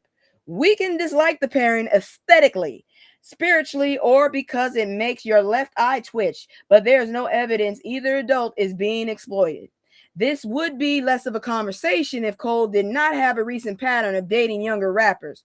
Her previous relationship with rapper Hun X Ho, I don't know that name. We know Cole hasn't had much luck. Oh, damn. I didn't say that. She said it, not me. Don't come for me, because that girl likes confrontation. Who is also considerably younger, ended in March 2025. The history has fans wondering whether Skrilla is a genuine romance, a casual situation, or somebody who wandered into casting call for Keyshia Cole's next new Heartbreak album. And that is the story. Two famous adults posted affectionate pictures. People noticed the age gap. Girl, you laughing. I'm not joking. I will not go under the bus for no followers, subscribers, or people, for cousins either. God dang it. You going under that bus alone. And that is the story. Two famous adults posted affectionate pictures.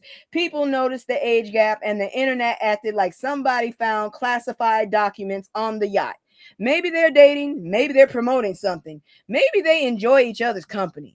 Until either person confirms, everything else is seasoning poured over speculation. My official position, meh. I wish them happiness, hydration, and private conflict resolution. But rich people posting roses is not a cultural emergency. If it lasts, congratulations. If it ends, Keyshia knows how to turn disappointment into excellent vocals. Either way, she will be fine, and so will we. Because I'm telling you, I really don't be caring about these folks. The only thing I stand is the Alabama Slammer. Y'all know August 5th is coming up. And if you forgot what August 5th is, your ass need to go. I'm just saying. Because I only stand for that damn chair. Matter of fact, I went and bought me a chair and bought me some folding chair earrings, and I got a t-shirt. But that's it for that. Oh yeah, I forgot to talk about that company. That was CBD Honey Lips. They can be found on Twitch, Twitch, Instagram, and Threads. I'll be forgetting. Okay, anyways, moving on. Now it's time for health. Where the hell's my button? I would have to carry a weapon messing with Cole. That's why I said, you said it, not me. I'm not messing with that girl. We've all seen BET. We've all had BET at one moment. BET don't be hiding shit. Man, maybe it's a hookup. I don't know. But it's you said it, not me. That's all I'm saying. I love my peace. She ain't coming to my house. Anyways, by the way, y'all, just letting y'all know, I'm 15 followers away from camming up, so y'all can once again see I am a black woman. Shit. Had one motherfucker talking about I wasn't black. You know how much I stutter? Anyways, here we go. How black fathers can benefit their children's health. Black fathers do more than provide emotional support, not mine. Research suggests their involvement is associated with children's mental, cognitive, social, and physical health. Thank God I got a bunch of uncles. And challenges the exhausted stereotype of the absent black dad. A 2026 study examined parenting, co-parenting, and children's later cardiometabolic health. Children were limited positive interaction with their fathers during infancy showed signs of poor metabolic health. No wonder I get a big butt, including inflammation by age 7. That is an association, not proof one behavior caused the outcome, but it supports evidence that father-child relationships matter. Fathers can support health before birth by participating in prenatal care, helping at home, and reducing stress on the pregnant parent. I think he caused it. A father's cardiovascular health may help predict his child's health through genetics and shared habits. Well, that motherfucker's still kicking, so I guess I'm okay. Black fathers are doing more daily caregiving than popular culture admits. A federal CDC study found that 70% of black fathers reported bathing, dressing, diapering, or helping young children use the toilet every day. compared with 60% of white fathers and 45% of Hispanic fathers. Black fathers also reported frequent shared responsibilities and effective co-parenting. The benefits are not limited. Look, my father's actually 60% white. I'm just saying. I took the DNA. The benefits are not limited to biological fathers or fathers living in child's homes. Adopted fathers, stepfathers, and other consistently serving in the role can also make a difference. Uncles, stepuncles. Shared meals are one example. Research connects frequent family meals with better nutrition, healthier weight, improved well-being and academic performance, and fewer risky behaviors.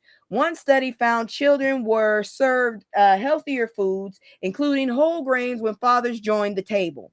Finally, fathers model behavior, exercising attention, medical appointments, managing stress, eating well, and discussing emotions teach children that self-care looks like what self-care looks like. Fathers must protect their health to sustain that example. The message is simple. Show up during pregnancy, provide hands-on care, share meals, damn it, build emotional security, model healthy habits, and take care of your goddamn self. And stop sitting up there hiding from the damn doctor. You know it's ridiculous. Men just don't be telling people they're sick. Fatherhood is not merely appearing in a family photograph. It is repeated daily action, and children's bodies and minds may carry the benefit for years. Gosh darn you. Get on my damn nerves. Anyways, moving on, because this one's about women.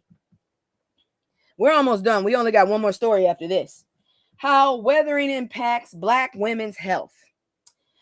Black women are not simply stressed. Many experience weathering, the cumulative physical wear caused by repeated, that's probably what it is. Repeated exposure to racism, sexism, economic pressure, and political marginalization. Researcher Dr. Arlene Geronimus introduced the term in 1992. Weathering describes how chronic stress accelerates biological aging. It does. I'm trying to get these lines out my forehead. When the body repeatedly enters fight or flight mode, cortisol rises. Blood pressure and blood change, inflammation increases, and the immune system may remain activated. Over time, the strain is associated with cardiovascular problems. Shit, I got a hold of my heart. Pregnancy complications, metabolic issues, and autoimmune disease. Black women develop lupus at 2 to 3 times the rate of white women, according to the CDC, often younger with more serious organ involvement. Weathering is not the sole cause, but chronic racialized stress may contribute. And money does not provide an escape hatch. Black women with education, high incomes, and healthcare access still experience bias, isolation, medical dismissal, and pressure to prove they belong. That helps explain why Black maternal health disparities persist across income and education levels. I told you, Tatiana Ali. Even the strong Black women stereotype can be dangerous. Praising Black women for enduring everything may sound flattering, but it can normalize exhaustion, discouragement, vulnerability, convince institutions that support is unnecessary. That's what we need, hobbies, basically. Apparently, resilience has become society's favorite excuse for refusing to remove the weight. My back is tired, damn it. The article identifies cultural, interpersonal, systemic, institutional, and vicarious racism. What the fuck is vicarious racism? As overlapping stressors. Harmful stereotypes in media and medicine can influence how Black women are treated. The hopeful part begins with naming the problem. Weathering relocates blame from the individual to the conditions repeatedly harming her. Recommended protections include understanding chronic stress. Apparently, I'm getting a life coach from the VA. Building an affirming community or a chosen family. I got that. Protecting peace. Tracking health changes. That's why I will not go under the bus for y'all. I'm protecting my peace. And insisting on medical care.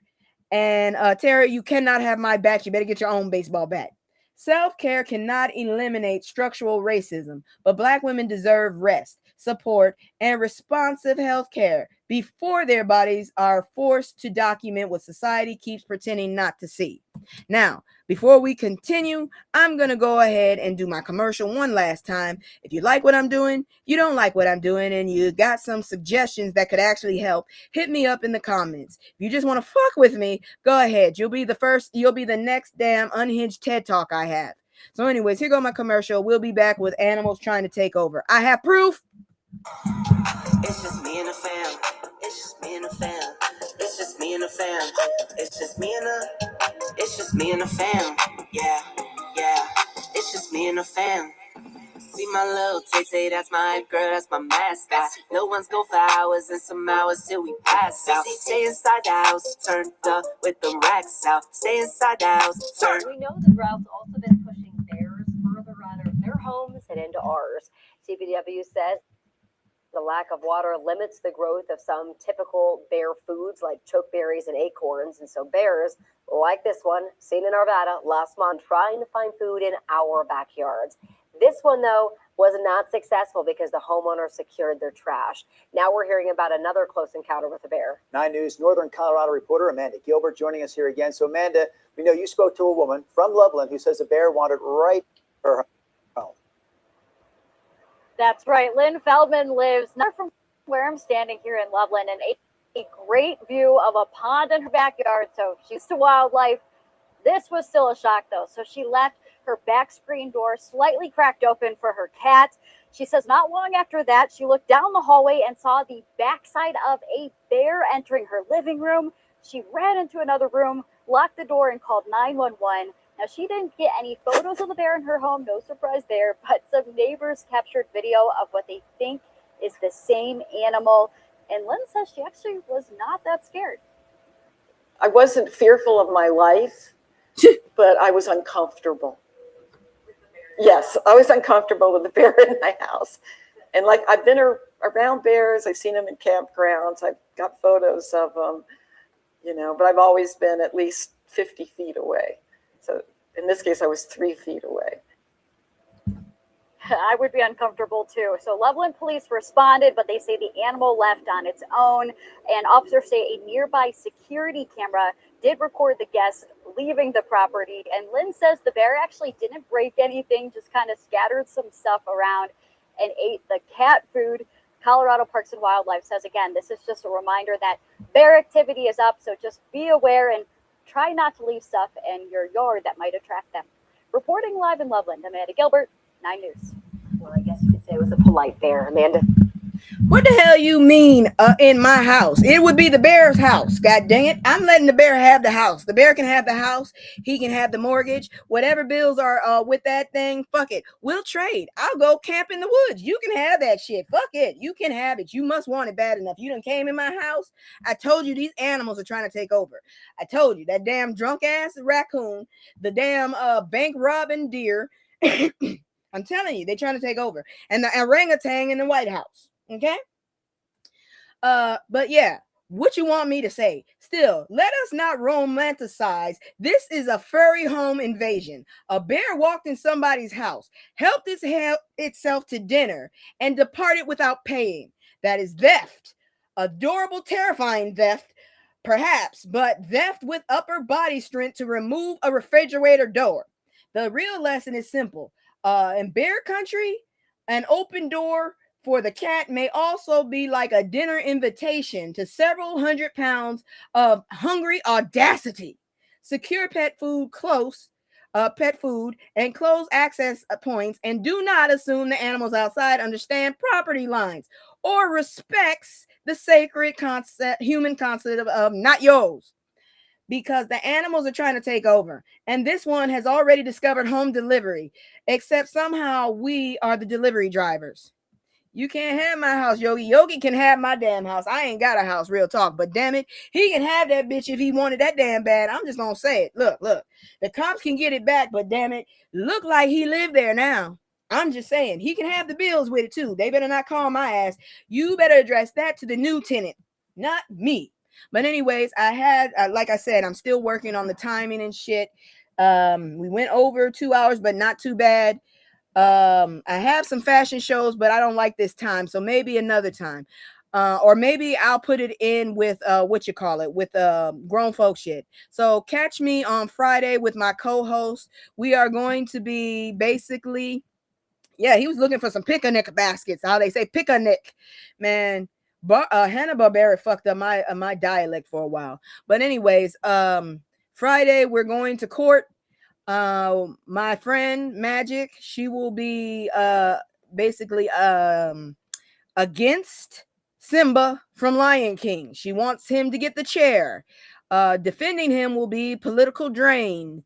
He says he's a good kid. So catch up with us at 8 Eastern and 7 Central on Friday.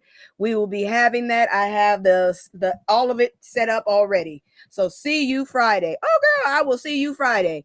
Talk to y'all later. I love y'all. Thank y'all, because without y'all I'd be nothing. Like always, please remember to subscribe. I have a mix to do in the studio for a radio show. Okay, girl, no problem. Just catch the replay, because I'm telling you, we be cracking up and doing some crazy ass shit. And apparently my homegirl wants to give Simba the electric chair. So this is going to be interesting. Somehow I was judged and I ended up being the damn stenographer at the end. I don't know how the hell I lost that job. But anyways, thank y'all. I love y'all and good night. I can't say no, I always gotta go. Playing house, this ain't home with my soul. On the road, I can't say no, I always gotta go. Playing house, this ain't home with my soul. On the road.